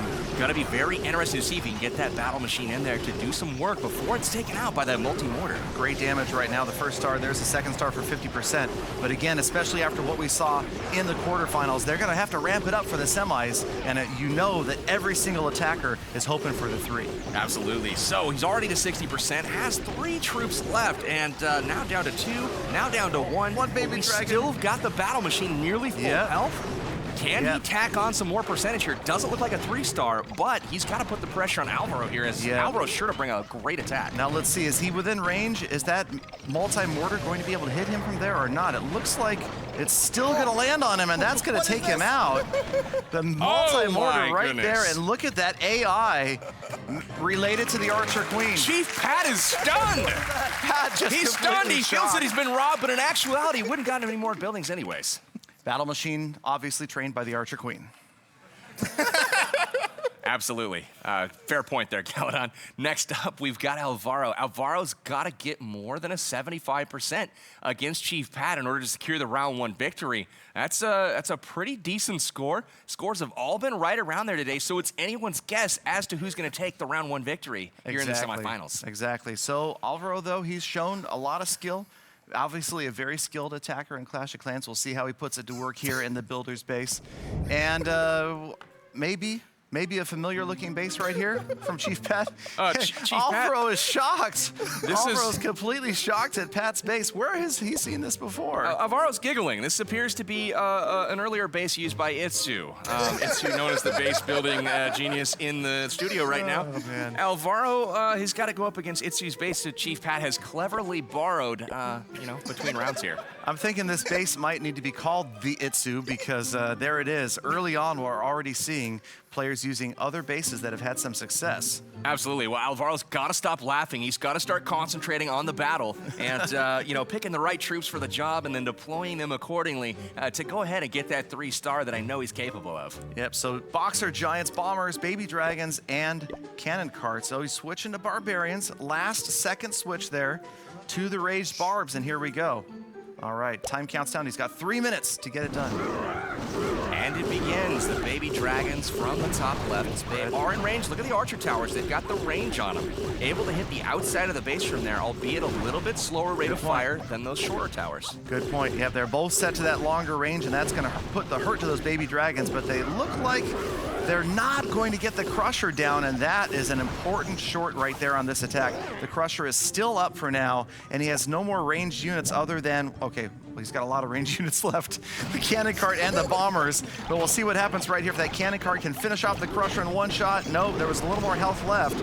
Cannon Cart is going to go down, but so does the Crusher. That's all right. If I close my eyes, there are no more ranged units. Okay, there you go. We've got the Cannon Carts rolling down the side, and we've got those enraged Barbarians, man. Look at them go on the builder hall there. We've got one troop kind of luring them away. Look at the battle machine. That might have actually helped him out. Able to use the ability transitions to the builder hall down. Gets it taken care of. That's and he is one going star. to Here comes the second star.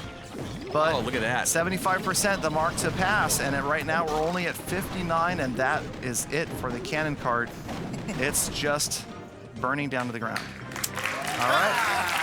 Bomber takes a ride to finish off the base. Chief Pat able to come out on top of Alvaro there. And again, different than what we're seeing in game right now because these guys are able to see what their opponent puts up on the board. But then again, also, we're looking at one of these guys taking home 100,000 gems to hand out to their community, to their subscribers. So exciting, definitely for people at home rooting for their favorite right now. Absolutely. Hoping that it's their community that gets showered with gems. That's right. Chief Pat putting the United States of America in a very good position. Can the USA receive those gems? We'll see. I think Alvaro just got to look at Pat's base again. And Alvaro, man, he's... Maybe it's his own. Maybe I don't know. Alvaro's base to use against him. Pat may be the master base designer over there, not sure. As Alvaro just can't stop laughing. I'm guessing that maybe we're seeing something that's almost identical. What do you know? It's just moved. So Pat using the old geography trick, moving the base up towards the dock again. But man, Pat's base, or Itsu's base. Somebody's See how base. it holds up. I feel like this is Las Vegas, and there's like the Eiffel Tower in the middle of it somehow. It's just not the real thing, though. So Chief Pat, not necessarily the most honorable approach, but it may be an approach that works. So we'll have to see here. Alvaro's planning. The last attack didn't go so hot, and Chief Pat's probably feeling pretty confident right now. Well, I mean, that's the thing. Pat honestly can look at that last attack and say, you know, is Alvaro going to be able to adjust and grab a higher percentage this time, or is this base really holding up well enough that he doesn't need to change it? We know the answer. Now the answer is going to have to come from Alvaro. Can he alter a strategy and grab more percentages this time? I like the adjustments he made with the beta minions up on the top left. The last time he had the baby dragons up there, and unfortunately they remained too close together and they lost their rage. So they got taken out awfully quickly for the amount of value, you know, that he put down on the field. Yep, only 2 beta minions remaining. He's gotten through a few structures on the outside. If we remember that last attack, though, that Crusher right now is still at full health, and the cannons sitting there protecting it. And again, the Archer Towers within range. Again, this is kind of one of those teaser bases where you're tempted to come from the left side, and that's exactly what Alvaro's doing. Yeah, it looks like he's got the bombers in now behind the tanking troops here. And the Crusher is down. Nice. Things looking pretty good. So Alvaro making good adjustments so far. Yep. He's got the full health battle machine in there right now with the ability ticking around. Multi-mortar locked onto the cannon carts there, and that is not good news for Alvaro. Both the cannon carts now burning down slowly. They might get a couple more shots off. Well, look at the multi-mortar just good. raining down, man. That is a tough defense. Obviously, we're seeing it centered a lot like we see protection of the Eagle artillery back at home. The multi-mortar just devastating And the ground. that multi-mortar taking out the bomber as well. Oh, is he going to get the ability off? Yes, he does, and he gets the builder haul. He grabs 2 stars. Securing the 2-star there. Wow. Man, that ability was worth the 2-star at the very end. He didn't have the percentage. He didn't have the builder haul secured. And the fact that he got that off at the last second was worth the 2-star. And now the pressure is on Pat to perform. Yep, exactly. 2 stars, 1 unit right there. That was amazing, grabbing that builder's haul at the last second. So we'll see right now. Again, Pat won the first round, so he's ahead 1-0. So Alvaro putting up a 52% 2-star for that first attack. Pat, got to beat that, got to get the builder's haul and more than 52%, and he advances to the finals. It's crazy. So Pat's studying. I'm really curious to see if he's brought an army that we've seen before today.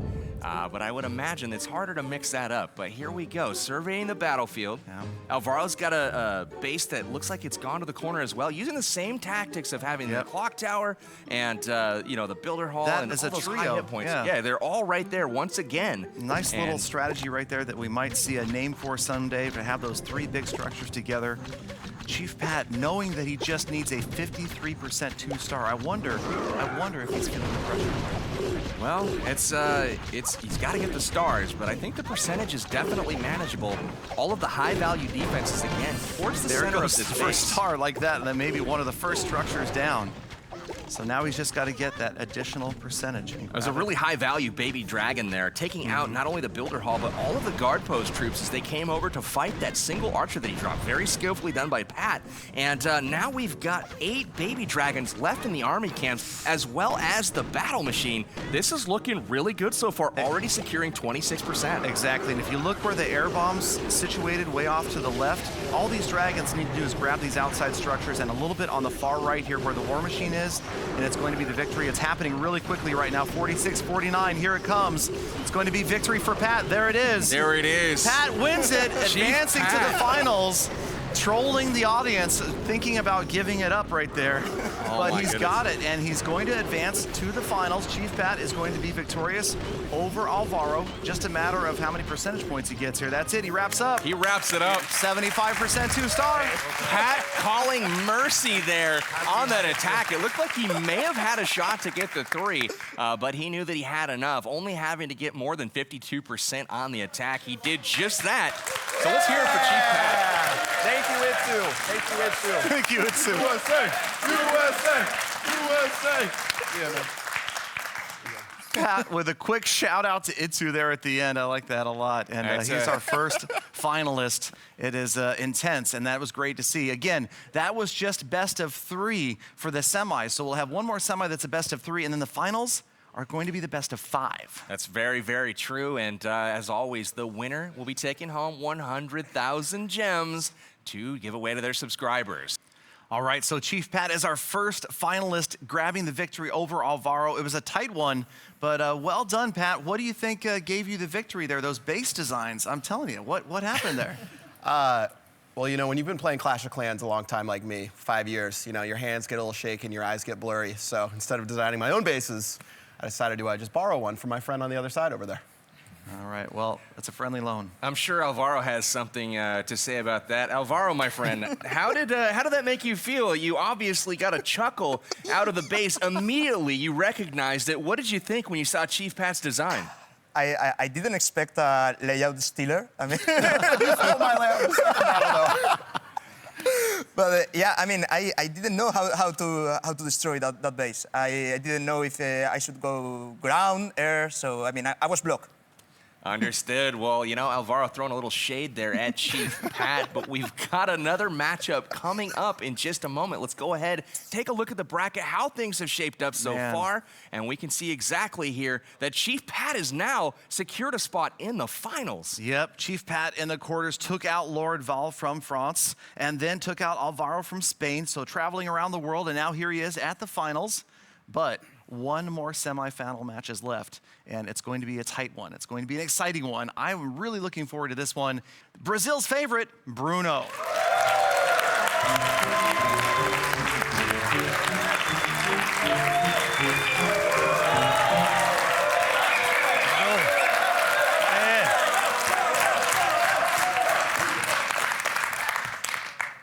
After an amazing performance by Bruno in the first round, he is definitely looked at as one of the favorites to move on to the finals. But first, he is going to have to make it through one of the 3-star specialists we have here in this competition.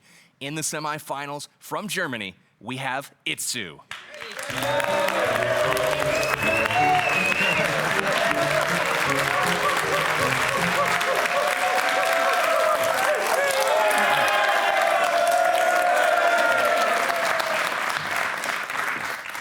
All right, so here we go. We've got Bruno versus Itsu, one of the most anticipated matches of the day, the master base builder against one of the 3-star experts that we've seen today. Do you have a favorite right now, Powerbang? I'm thinking Itsu has got the favorite right now from me. I mean, I think he's going to steal one of Chief Pat's bases to use here in this semifinal matchup. So well, here we go. He's got a fierce base. I didn't see this one in Pat's arsenal, so we've got an original base here from Itsu. Yep, so Bruno up first on the attack, and you can see he's taking a look at this base. Again, so much different than we've ever seen from Clash of Clans. The ability to look at a base, break it down, and change your army composition based upon what you've seen. I think this is such a cool wrinkle in the game. It adds so much more. The extra 30 seconds, just critical to have that full minute to think about what you want to do. I can't tell you how many times I have been out farming and I've come across a base that is perfectly set up for the army that I just used 2 minutes ago. And now I can switch it out and actually do a wonderful job hitting that base. So here they Bruno come. Going in. He's got the war machine or the battle machine already on the and field. The Giants, the Boxer Giants moving in through that opening that the Bombers created. But look at, again, the splash damage from the multi-mortar just about took out all the Bombers and the cannon cart at the bottom. That was the fastest I think I've seen a battle machine go down in this tournament so far. It is gone before you know it, and now the Giants go to the Crusher, and they are getting Watch these Bombers. Watch these Bombers, though. The Bombers on the Builder's Hall right here. Look how fast that Builder's Hall is going to go down. It's gone. Just like that, 2 stars. Bombers putting out so much damage. Got there, didn't get taken down by the multi-mortars. Doesn't look like a 3-star, but a solid 2-star. The Bomber at the top of the screen working on walls. Hey, you know, you got to do what you got to do. That Bomber. There he goes. He's doing his part for the squadding up over there. But now we've got the cannon cart on the bottom. Looks like he's going to be able to pick off at least one more building, maybe a second. Depends on if he gets in range here of that double cannon. He's out of range. And watch this. This is one of the coolest things about the new units. Watch what happens to the cart there. He's burning down, but he's not done. He still gets to go a little bit longer, but not bad. 65% for Bruno, opening up in the first round versus Itsu. So Itsu will have to do better than that, and as we've mentioned before, he'll have the opportunity to know what his opponent put up on the board before he even attacks. Exactly. Different in this tournament style than it is for the rest of us that are playing this game, because you can't see normally what your opponent's done. It's just a mad race to try to get as much damage and as many stars as you can. These guys enabling the fact that they can see their opponent's attack, they can change. Do I want to go for percentage? Do I need to go for 2 stars? And, well, against either one of these guys, you almost always have to be going for 3. Absolutely. You know, it's really fun in this tournament format to actually be aware of what's happened. It adds to the drama, it adds to the suspense, and now Itsu going at this base that we've seen Bruno use before. Definitely an opportunity so far for Itsu to at least be familiar with it from watching someone else attack it. And it looks like he's got baby dragons and the cannon cart cooked right now, and that's what he's going to stick with. Yep. And if anybody is an expert at studying previous attacks, scout attacks, you might say, and then altering strategies and trying to increase percentage, it would be Itsu. And sure enough, in come the baby dragons, the cannon carts at the top of the screen, in behind. But look at that tanking of the battle machine, not working out ideally as the cannon carts are taking some damage from the multi-mortar. Here comes the guard post troops. Oh, the multi-mortar locks onto the cannon carts. One of them goes down, burning to a crisp at the moment. But and the other one is targeted as well. Nope. Man. Not able to get there, trying to get through the air bombs. You could see the strategy there. Itsu with a kill squad trying to get in after he does get it. He does get the air bombs. And his kill squad obviously hoping for that, probably number 1, and then maybe one of the firecrackers. Oh, look at it. Is he going to get the ability off again? Not quite. He does lose his hero, unfortunately, but that air bomb defense in the middle of the base was taken out. He's trying to chip away at this, Got to get that very builder's little hall. left to target the baby dragons. It looks like only the Tesla and the firecrackers. He's got 6 baby dragons He's left. got the percentage, but he doesn't have the builder's hall left. If that baby dragon goes he's off on got the this. left, here comes another one, and he's still got another he hasn't deployed yet. I think this he's is got solid. This going Look on. at He's Itsu got go. one more troop as soon as the baby dragon. It's Oh, just this is a looking really bomb good. over there. Yep, there This you is go. looking Here really goes your good. This builder's is gonna hall. be a 3. I love it. Firecracker again. That's no air defense. He's waiting to see if that baby dragon is get it Itsu done. about He to can. swag a baby dragon? There it is. He's swagging, ladies and gentlemen. Not even dropping the baby dragon. there it Puts it up at comes. the top of the screen. Itsu getting it done in round 1 of the semifinal. Pulling one over on Bruno there. He's going to get the 3-star.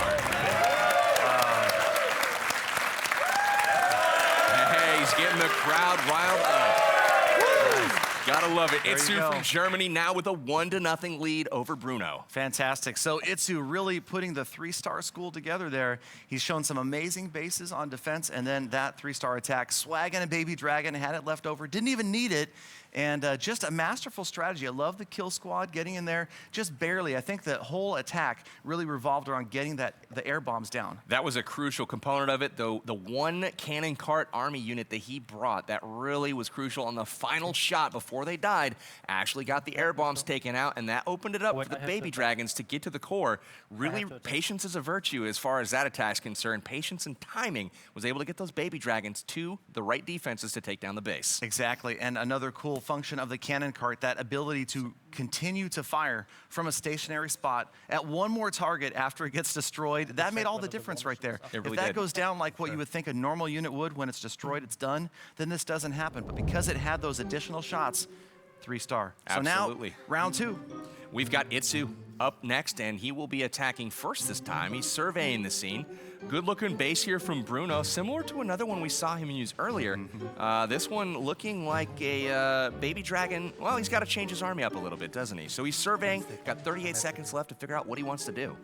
Exactly, that 60-second scout, absolutely critical. And again, the rules here, the attackers cannot use the exact same army 2 times in a row. They have to change out at least one army camp. So right now, Itsu with nothing but baby dragons ready to go. Oh, the guard post troops run around. They're waiting. Yeah, that guard post, man, that is exciting to watch. That is such a different looking thing. It looks like a builder's hut, but it's formidable. Builder's hut with CC troops. I'm telling you. And every builder's hall level, you get more of those guys in there as you upgrade it. All right, here come the baby dragons. And right away, battle machine, work on that cannon. All right, so he has surveyed the base. He's going to try to get in there and take out the air bombs, I believe, with the war machine. Unfortunately, he goes to the south a little bit, targeting the bottom side of that wall. A little bit interesting. I believe he wanted it to target the wall next to that elixir collector that was inside the wall. Not exactly where he wanted that to go. You have that Tesla out towards the outside, making the difference right there, taking out that baby dragon early. There you can see a couple more trying to get in there, trying to get that Tesla out of the way. And the battle machine working his way in on that archer tower, obviously trying to get ground units to take out the air defenses, air units to take out the ground defenses. And that crusher, man, oh, I love that thing. That is such a cool animation to watch it shake the ground like that. This battle machine is in great position right now. All he has to do is be patient. The battle machine should work its way through the wall, has the ability, gonna get a couple shots in here, get through the wall. It's gonna be locked on to that air bomb shortly after he makes it through. Can he take it down before the multi-mortar takes him out? That's the question. It's a matter of getting that ability to recharge. Here he is on the air bombs. Recharging gets there. And he just does barely get it. gets it off. He does get it. I just love It's- that ability right there. So cool. He's looking like pretty good right now. 5 baby man. dragons left up, and really nothing but that archer tower and a couple firecrackers. Look at to try this to prevent again. him Look from at the 3. look at the battle machine. Look at it's practically back up to half health right now. Took so little damage in that last round, and in come the baby dragons. This does look like a 3 power bank. Absolutely, the battle machine cannot be taken down, it looks like, by the multi-mortar by itself, and it looks like he's going to be able to cruise through the rest of this just by being patient. Once he gets in to take out that archer tower, the rest of the baby dragons, is he going to swag again? There it is. There it is, another swag spell. Another swag drag. Another swag drag. The Itsu swag drag, as this one's going to round through the base and get rid of those last 3 structures. And man, it's just exciting stuff to watch. I really like pointing out the barracks and the look of the cannon that's sticking out of the barracks, obviously. That's unlocking cannon carts. That's right, you got to have the cannon carts come from somewhere, and obviously it's from the roof of the barracks. Right, yeah, they Yes. roll off. Yes. Okay. It makes sense. There you go. It's 3 stars. Getting it done. Now that is a So- lot of pressure now for Bruno, seeing 2 attacks so dominant by Itsu. I mean, in the last wow. few minutes, we've seen a 6-pack from Itsu right there. Absolutely. So 6 stars put up on the board in the last 2 attacks from Itsu. And again, Bruno's only choice is to try to tie to push this on with a tie by grabbing a 3-star himself. But Absolutely. if anybody has done it earlier today, Bruno put up some serious 3 stars earlier. Exactly. I know he is all about having fun, so I don't know if he's feeling any pressure, even though his back is against the wall. He's gotta have something up his sleeve here for Itsu's base. We'll see what Itsu's gonna run out to try to stop Bruno from taking him down in this round 2 action. And that's the thing. Both of these players are well known already for 3-star attacks, but Itsu, puts up the Itsu base, and this could be tough. Okay, Oh, wow. Chief Pat apparently just informed me he's trademarked the name of this base, and we'll have to look for the lawsuit that ensues over that one. But no, so Itsu's fantastic looking base right here that has done so well.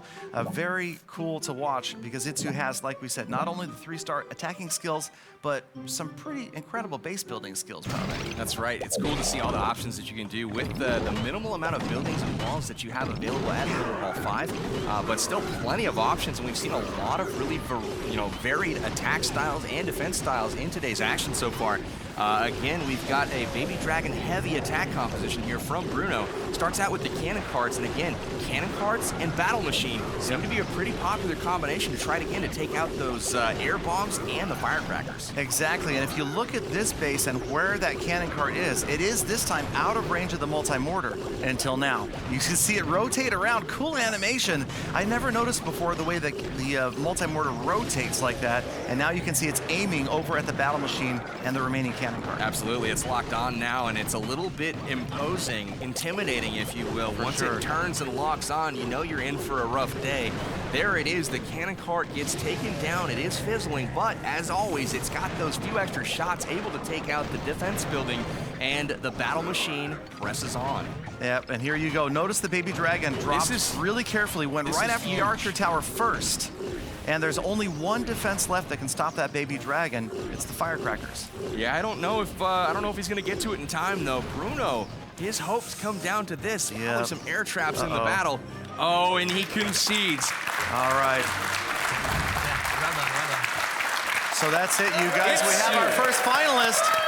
Itsu from Germany grabbing a dominant 2-0 win with 2 3-star attacks, and he's going to the finals. Absolutely. We've got our finalists are now set. Itsu is taking down Bruno here, and Itsu's going to be going up against Chief Pat. This is going to be a very, very interesting matchup, but just incredible action here in the finals and a pretty decisive victory for Itsu. Bruno, you had some 3 stars earlier, but it just, I don't know, are those Itsu's bases really that tough?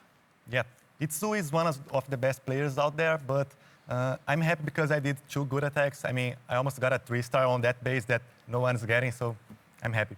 Good point. That was probably the most damage we've seen to that base yet today. That's right. Let's go ahead and talk to our finalist over on the other side. We have Itsu securing the victory over Bruno with 2 convincing attacks. Itsu, what was it that put you over the edge in that one? How did you come up with 2 3-stars in a row to take down Bruno? I think it's a huge difference in the placement of this air bomber defense, and that's all about at the moment.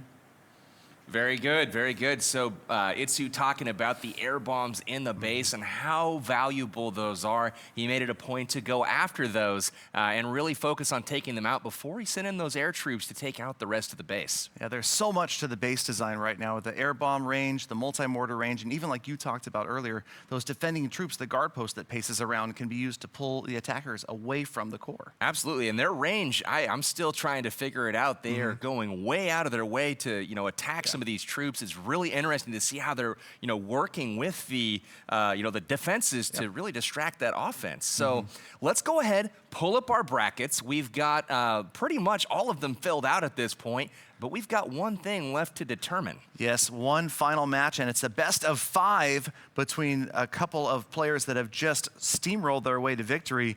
We've got Itsu versus Chief Pat, and without any further delay, why don't we bring those players up? Start with the finals. Again, best of 5, representing the United States, once again, Chief Pat.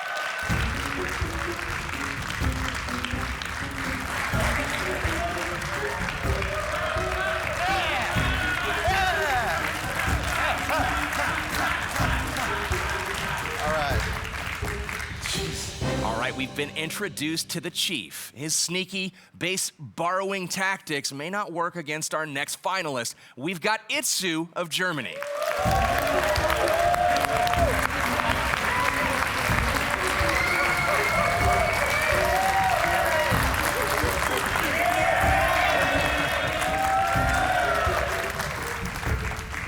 There it is. Our finalists shake hands, facing off. Best of 5 for 100,000 gems. That's right, this is it. So those of you based out of Germany, those of you based out of the United States, and any fans across the world following these two YouTubers. Or future subscribers. Yeah, you might click the button now. You might have a chance to win a share of that pot. So this is looking like a pretty fierce showdown. Oh, yeah. Chief Pat is on the attack right here. It looks like he's found Itsu's base, and he's going to have 60 seconds to scout things out and take a look at what he's up against and change his army if he wants. This is his chance to set the tone for the finals. Round 1, the first attacker, Chief Pat, planning his attack. He's got 40 seconds. The crowd is standing, and it looks like there's a lot of tension building in the room. Itsu's got a great base that he's trying to defend with here against Chief Pat. We have seen it before. Was Pat paying attention? That's the question. I like the layout. You definitely are not giving up the Builder's Hall with this one. It's near the core, obviously right there. The multi-mortar as well, protected by the double cannons and the crusher. And I don't know, Pat obviously using his time right here. Right now, he looks like he's considering starting with the baby dragons. He's got bombers, boxer giants, and the cannon cards. Absolutely, and the troops are on the field. Starts out with the baby dragon, curiously in range of that firecracker. Although the firecracker doesn't do a ton of damage, it is doing damage. So he's taking down that baby dragon pretty quickly. Yeah, exactly, and the baby dragon has gotten through a couple of structures right here. But Pat's got to be thinking, even from early on right now, it's best of 5. He really wants a 3-star right here. Obviously, Itsu has shown that he can do it. So Pat putting together, dropping. Oh, there goes a giant off the screen. And we've got the first, there are the cannon carts going down through that opening right there. That's a very clever cannon cart there on the bottom, just in front of those bombers in case. Everybody's down. Yeah, absolutely. Every single unit's down right now, you guys, and a lot of damage going in, 33%. That crusher is just so powerful. Yep. Absolutely Oh pulverizing. man, look at it, just annihilate those giants. And the multi-mortar taking out the cannon cart. The cannon cart's still alive, but it's got no range. There's no structure within range it can't fire on. Oh, and mortars. Wow, there's the first star. Last this cannon cart could left. clutch the 2-star here for Chief Pat. It looks like it's going to be out of range. It should go to the Builder's Hall next. I've seen stranger things happen. Watch it pull him Here up it goes. 2 tiles There closer. it goes.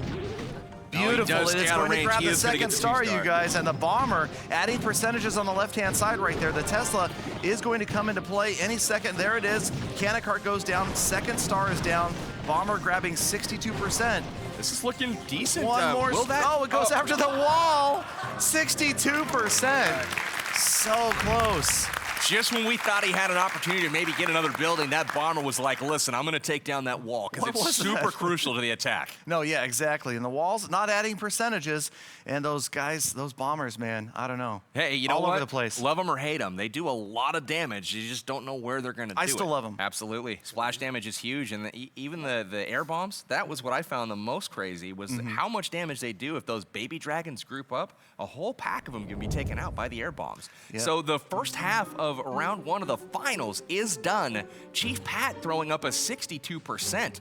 That doesn't sound like it's going to be enough to take down Itsu, but will Chief Pat run one of Itsu's bases against him? Exactly. Doesn't look like it. No, we'll see it if looks Itsu like can do there's a good job on change this up. one. Here comes the base, and Itsu already studying Pat, using that geography location, moving his base around, hoping to throw Itsu off. But man, Itsu really closely. Look at the intensity on his face as he studies this base, breaking down the placement of every defense, every structure, focusing just on 63% 2 stars. All he needs to grab that first victory of 5, best of 5, to grab the 100,000 gems. Such a cool environment to clash in. You guys saw that aerial shot at home. I mean, I like to stand on an island with moats surrounding me, There you go. fires and all kinds of stuff. That's how I clash at home, obviously. All right, so we've got 12 baby dragons right now, nothing but air units. So Itsu using this attack, and remember, he's going to have to change it up in the future. This may be the strongest for this base, but you can see again, also the battle machine doing a great job at the top, and a lot of baby dragons left to come down. That's right. You see that baby dragon peeling off the archer tower from the battle machine. Battle machine continuing to walk around the outside of the base. Push trap activated, but doesn't do anything to the battle machine. He continues on. This is looking pretty good so far. The Builder's Hall, 7 first baby star. dragons in the army camp. Yeah, that's a lot of baby dragons left, but again, all those air defending structures in the center, including the Tesla that's working on that battle machine right now, 39%. It's got a ways to go, but maybe out to the right-hand side, some structures that'll be easy for a single baby dragon to take down. That guard post going down was huge. Now he can directly target the air Ability. bombs Oh, if he we needs to. can't get the ability in for the battle machine in time. Oh man, This that is is such getting a awfully huge close. difference right there. 5 left. It looks like he's 59. going to abandon the 3-star attempt and go for the Yeah. percentage victory. Just needs 2 more structures taken down. There's the tie. Yeah. Here comes the win. 4 baby dragons still left in the camps. Not going to be able to get the 3-star, it looks like. Maybe, though. Who knows? Itsu's pretty crazy.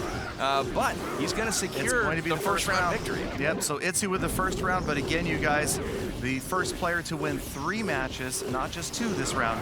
So it's 3 of 5 in this, the finals, to take home the 100,000 gems. Pat, not too happy about not taking out that first round, but you know what? We've got a ways to go. Itsu still looks focused. 78% for Itsu. The German fans rejoicing right now as Itsu gets the first round victory over Chief Pat. So there's going to some adjustments need to be made here from Pat on the attack in this next round. Pat looking relaxed and Itsu smiling as he's getting in there, and we'll have this attack start any moment. Again, this is the finals, you guys. Best of 5 winner taking home 100,000 gems in this, the first ever YouTuber tournament for the builder base in Clash of Clans. Absolutely. Really, really exciting action all day long. Continuing on into the finals now. 1-0 in favor of Itsu, and he is going in right now on Chief Pat's base, and we'll see if he varies up his army composition substantially or if he just tweaks a troop. Exactly. He's got to change 1, but he might change more. Here come the minions. So the beta minions mixed in, that's probably obviously as similar as you could get to all baby dragons, just to mix in 1 camp of the minions. That's right. You know, typically you're going to see those beta minions used as a funneling troop or, you know, picking off some defenses or, you know, trash buildings on the outside of the base. You know, buildings that don't really matter too much or fire back on the offense. Exactly. So Itsu's timer runs out. He's got to start the attack. Can't change his troops any longer. Starts out with the beta minions indeed. Again with the battle machine up at the top of the base. Using that ability, getting things going. Love that battle Just machine. trying to set up those baby dragons here in just a moment. So much fun to watch the battle machine. It's such a cool ability, the fact that it regenerates, that you can use it again and again and again, and it really causes you to have to pay a lot more attention to a little more of what's going on during the attack. And you want to make sure that you don't miss that ability and get some of that health back. And there you see another one of those push traps ineffectively going off underneath the battle machine. You can see only 1 defense is locked onto the battle machine, and he's trying to send in baby drag after baby dragon to keep trimming away those defenses, keeping that battle machine going. And it's going to be tough. He's got the Tesla on it right now. Got to set the bar high here, so Chief Pat isn't able to beat him. Another ability is going to get off. Health comes back. That multi-mortar, there's that long range. And this time he runs out from underneath the look at that. He shower of mortar skips the shells. guard post and goes And he's straight to gone- the... Oh, wow, the air bombs. Oh, but he went down. He pops out of his, looks like a builder. The master builder pops out of his battle machine, and now it's just a few baby dragons left. There's the second star, 52%, and Itsu just slowly creeping up in damage, but now there go the firecrackers to work. Yeah, absolutely. I bet he doesn't end this one early. He's going to go for broke here, trying to set the bar as high as possible. Chief Pat looking on, trying to figure out how he can best Itsu here with a decent amount of percent, but yeah, it's not he's a at 3-star. 68. It looks like this will be close for this structure. Will he get one more? Yes, he gets one more 71. structure. 71, the magic number of the day. 71% for Itsu. So Itsu with a 1-0 lead, puts up a 71% two-star against Chief Pat's base, and now it's Pat's chance to try to answer. It's not insurmountable, definitely. Absolutely. So Chief Pat, he's got to go against Itsu now, trying to even up the score at 1-1. Definitely doesn't want to go down 2-0 right here. Definitely no. That would put his back against the wall, and he'd have to win 3 in a row over Itsu, and that's a tall order for pretty much anyone in the world. That's true. It's never been done. That is true. Exactly. Been done. A lot of world firsts happening today, and we're getting ready. Here we go. Chief Pat in on another slightly unusual base from Itsu. A rather big enclosure there where you see the Builder's Hall and the major defenses. I like how he separated out the multi-mortar from the air bombs and the crusher. He's going to make him earn it on offense here. Looks like Pat's got the Giants queued up, as well as the bombers and beta minions. We'll see if he sticks with that plan. 25 seconds left to go in the prep time. Yep, double cannon on the outside, kind of protecting that crusher. Obviously, when you see bases like this, players are going to want to pick off the crusher early, the multi-mortar early, or the air bombs. But a well-balanced base like this is going to defend against all attacks from all directions, and nobody does it better than Itsu. Very true. Very nice start here with the beta minions. Look at that, outside of the range of all of the defense, just picking off some key structures, trying to set up the Giants and the Bombers for a successful entry into the base with the battle machine.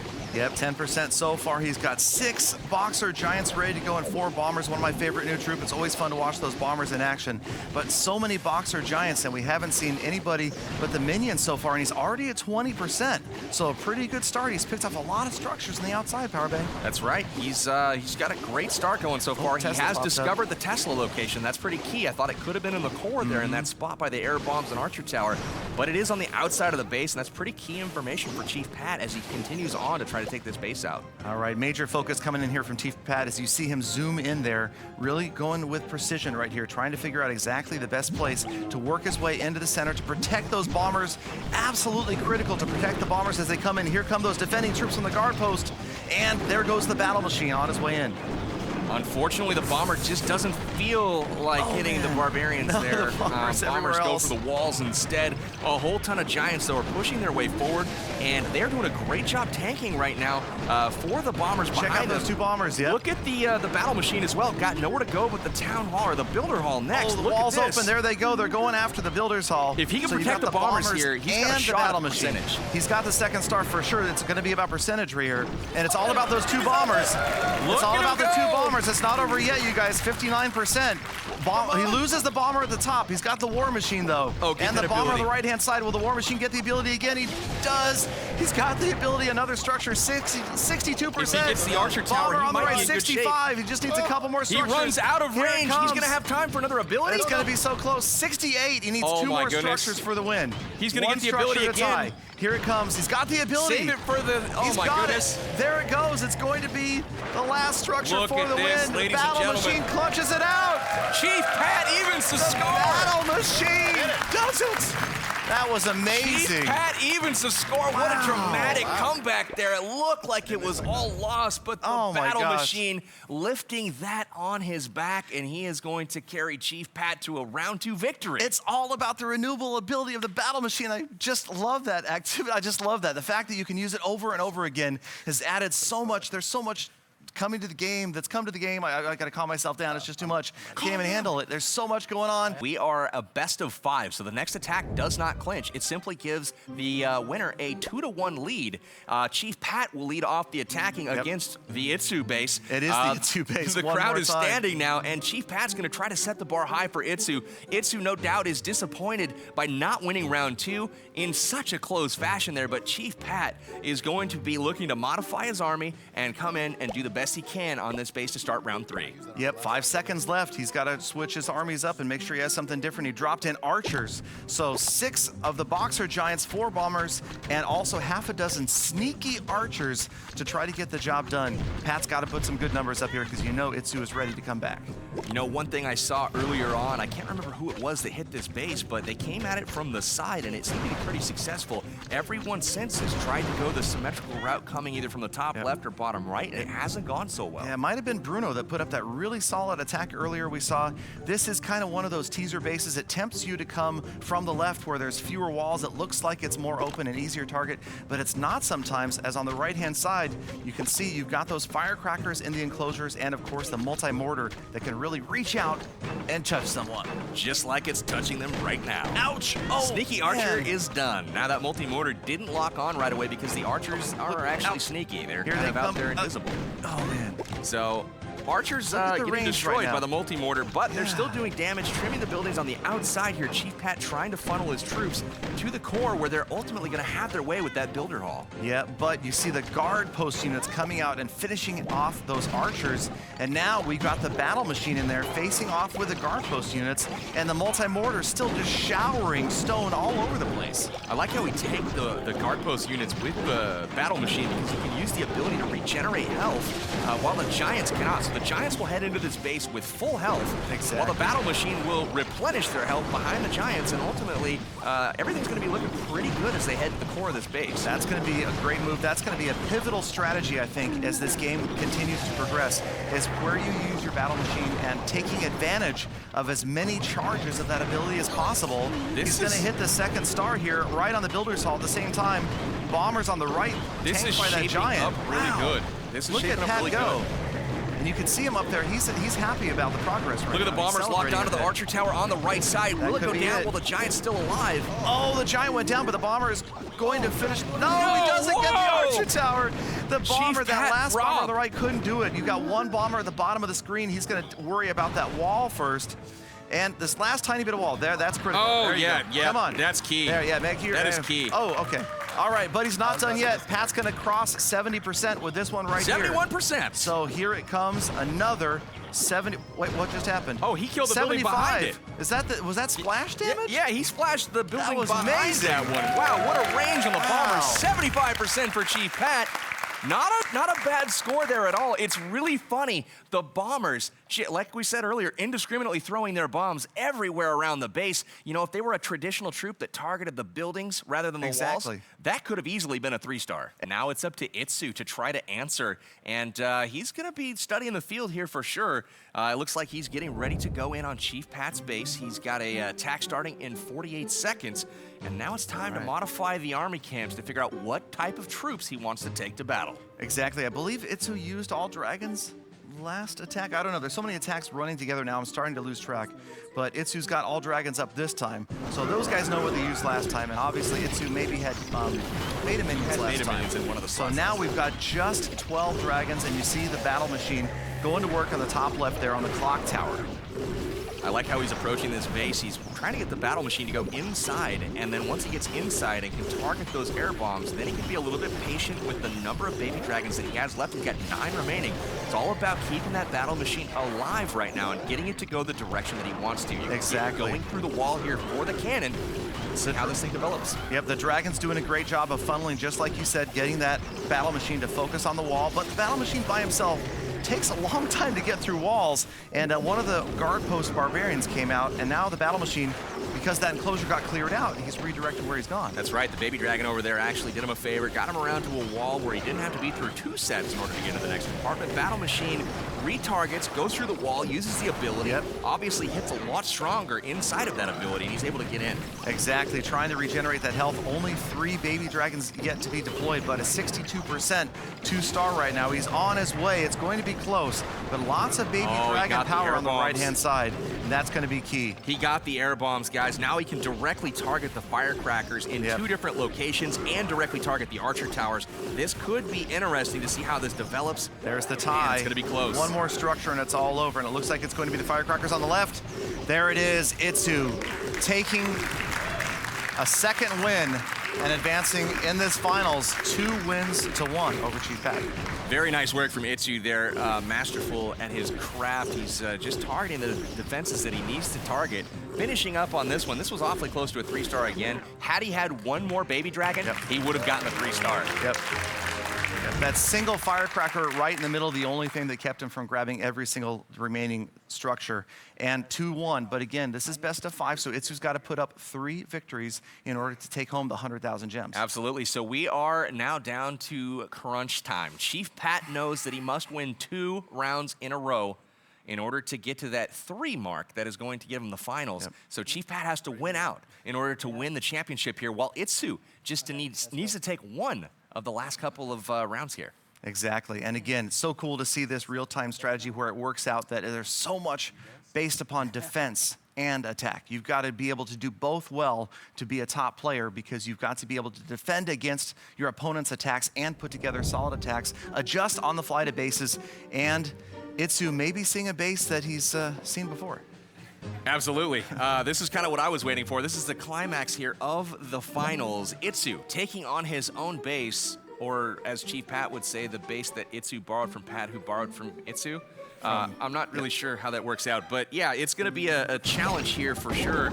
Hitting his own base, which has obviously proved to be very tough to take down. Exactly. This tournament. Super strong base early in this setup of the Builders base from Clash of Clans, and there goes the battle machine on its way. The cannons working hard in behind, and this time you can see the multi-mortar way over there on the left. It's going to be out of range of these ground units, so they're going to have a lot of work done, and hopefully Itsu's going to try to get in and get the firecrackers and the air bombs right there. It swiveled for just a moment. Did you see that? The multi-mortar swiveled. Thought it was going to fire. Uh-oh, look at the cannons. The cannons have wandered around the corner. Smart baby dragon there to redirect those cannons. He really wanted them to go to the air bombs. It might bombs. be too late. It's going to be too late for the cannons to come back and get... Nope. But one's... Oh, where are they going? He's going to come back. Why not? What? Oh, one gets flung over to the left. He's got to try to get those air bombs down. That is the key right there. Look at the cannon. Look at that. Oh my gosh, the cannon came all the way around, back in support of the battle machine. Battle machine's ability coming back up one more time. Air bombs starting to launch, but guess who's gone? Air bombs are out of it. Air bomb is gone, and that is an absolutely critical building to go down. And just in time, the battle machine does get taken out of the fray here. Another battle machine that suffered the push trap earlier in the raid is now locked onto the builder hall, and he's going to secure the star there. And he's pushing for glory here, it looks like, with several baby dragons left in the cans. Archer Tower and that Tesla. Tesla about to go down. Archer Tower looks like it's going to fall. He's got 2 baby dragons left this time. The look on Chief Pat's face tells the story. Baby dragons. Wow. Look at that, Itsu. Oh boy. Oh man, that was a tough there they one go. Right there. Itsu with a 3-star. So again, like we've seen earlier, look at that, 4 baby dragons up at the end of this attack. 2 got swagged, and that is a tough mark. Absolutely. For Pat to tie. All right. Pat looking to extend the finals now. That is a tough mark to beat. Itsu, I think he had an advantage there, knowing what was in the base and how to beat it. Seemed to be familiar with that layout, to say the least. Well, that's the thing. I would expect that players that spend hours and hours designing bases, these guys didn't have a lot of time to design these bases, but back in the home village as well, are going to have a little bit of an advantage as to how to break down and how to attack the same base, right? Absolutely. So we are down to the very, very thick of it. Pat has to get 3 stars in order to keep this competition going. So, you know, Itsu definitely has the advantage here. He's got Germany and his fans in a position to win 100,000 gems. I'm excited to see how this thing finishes. There's some fans back home that are absolutely tense, ready to celebrate, but Pat is not done yet. He's been known to come back from being far behind. He needs right here a 3-star attack to cause this round to be a draw and to continue on, because he's down 2 wins to 1. Best of 5 finals. And I think we've seen this base. This is the base that Itsu's been running for a while now. Absolutely. He got a spring trap there in front of the cannon on bottom that was really harmful to him before. He brought the Giants once again. We'll see if they suffer the same fate. He starts off with the beta minions here. He's got beta minions, bombers, and baby dragons, a hybrid army to try to take out this base for the 3-star that he so desperately needs to keep this competition going.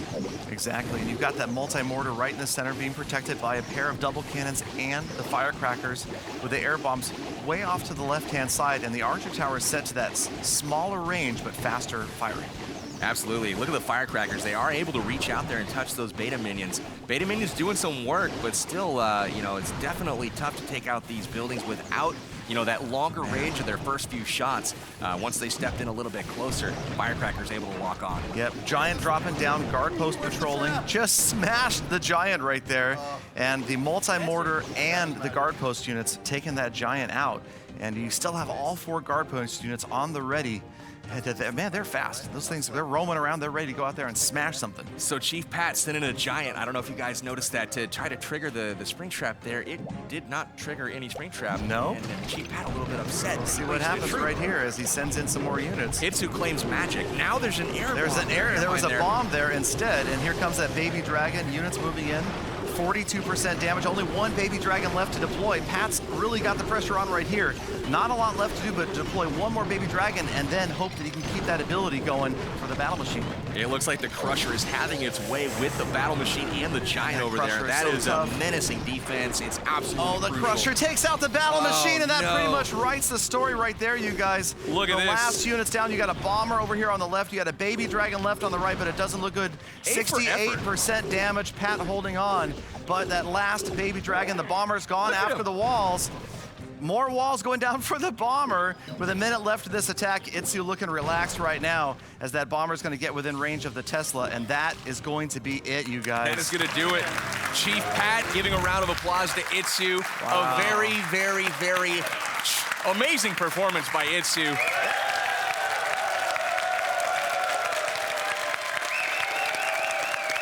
All right. There we go. Congratulations to our winner of the Clash of Clans builder-based YouTuber tournament, Itsu from Germany. Here you are, sir. 100,000 gems to take home for your community.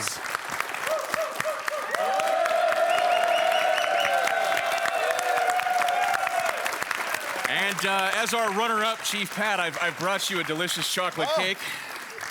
Here we go. Let's hear it for Chief Pat. All right, I gotta ask a couple questions here, Chief Pat.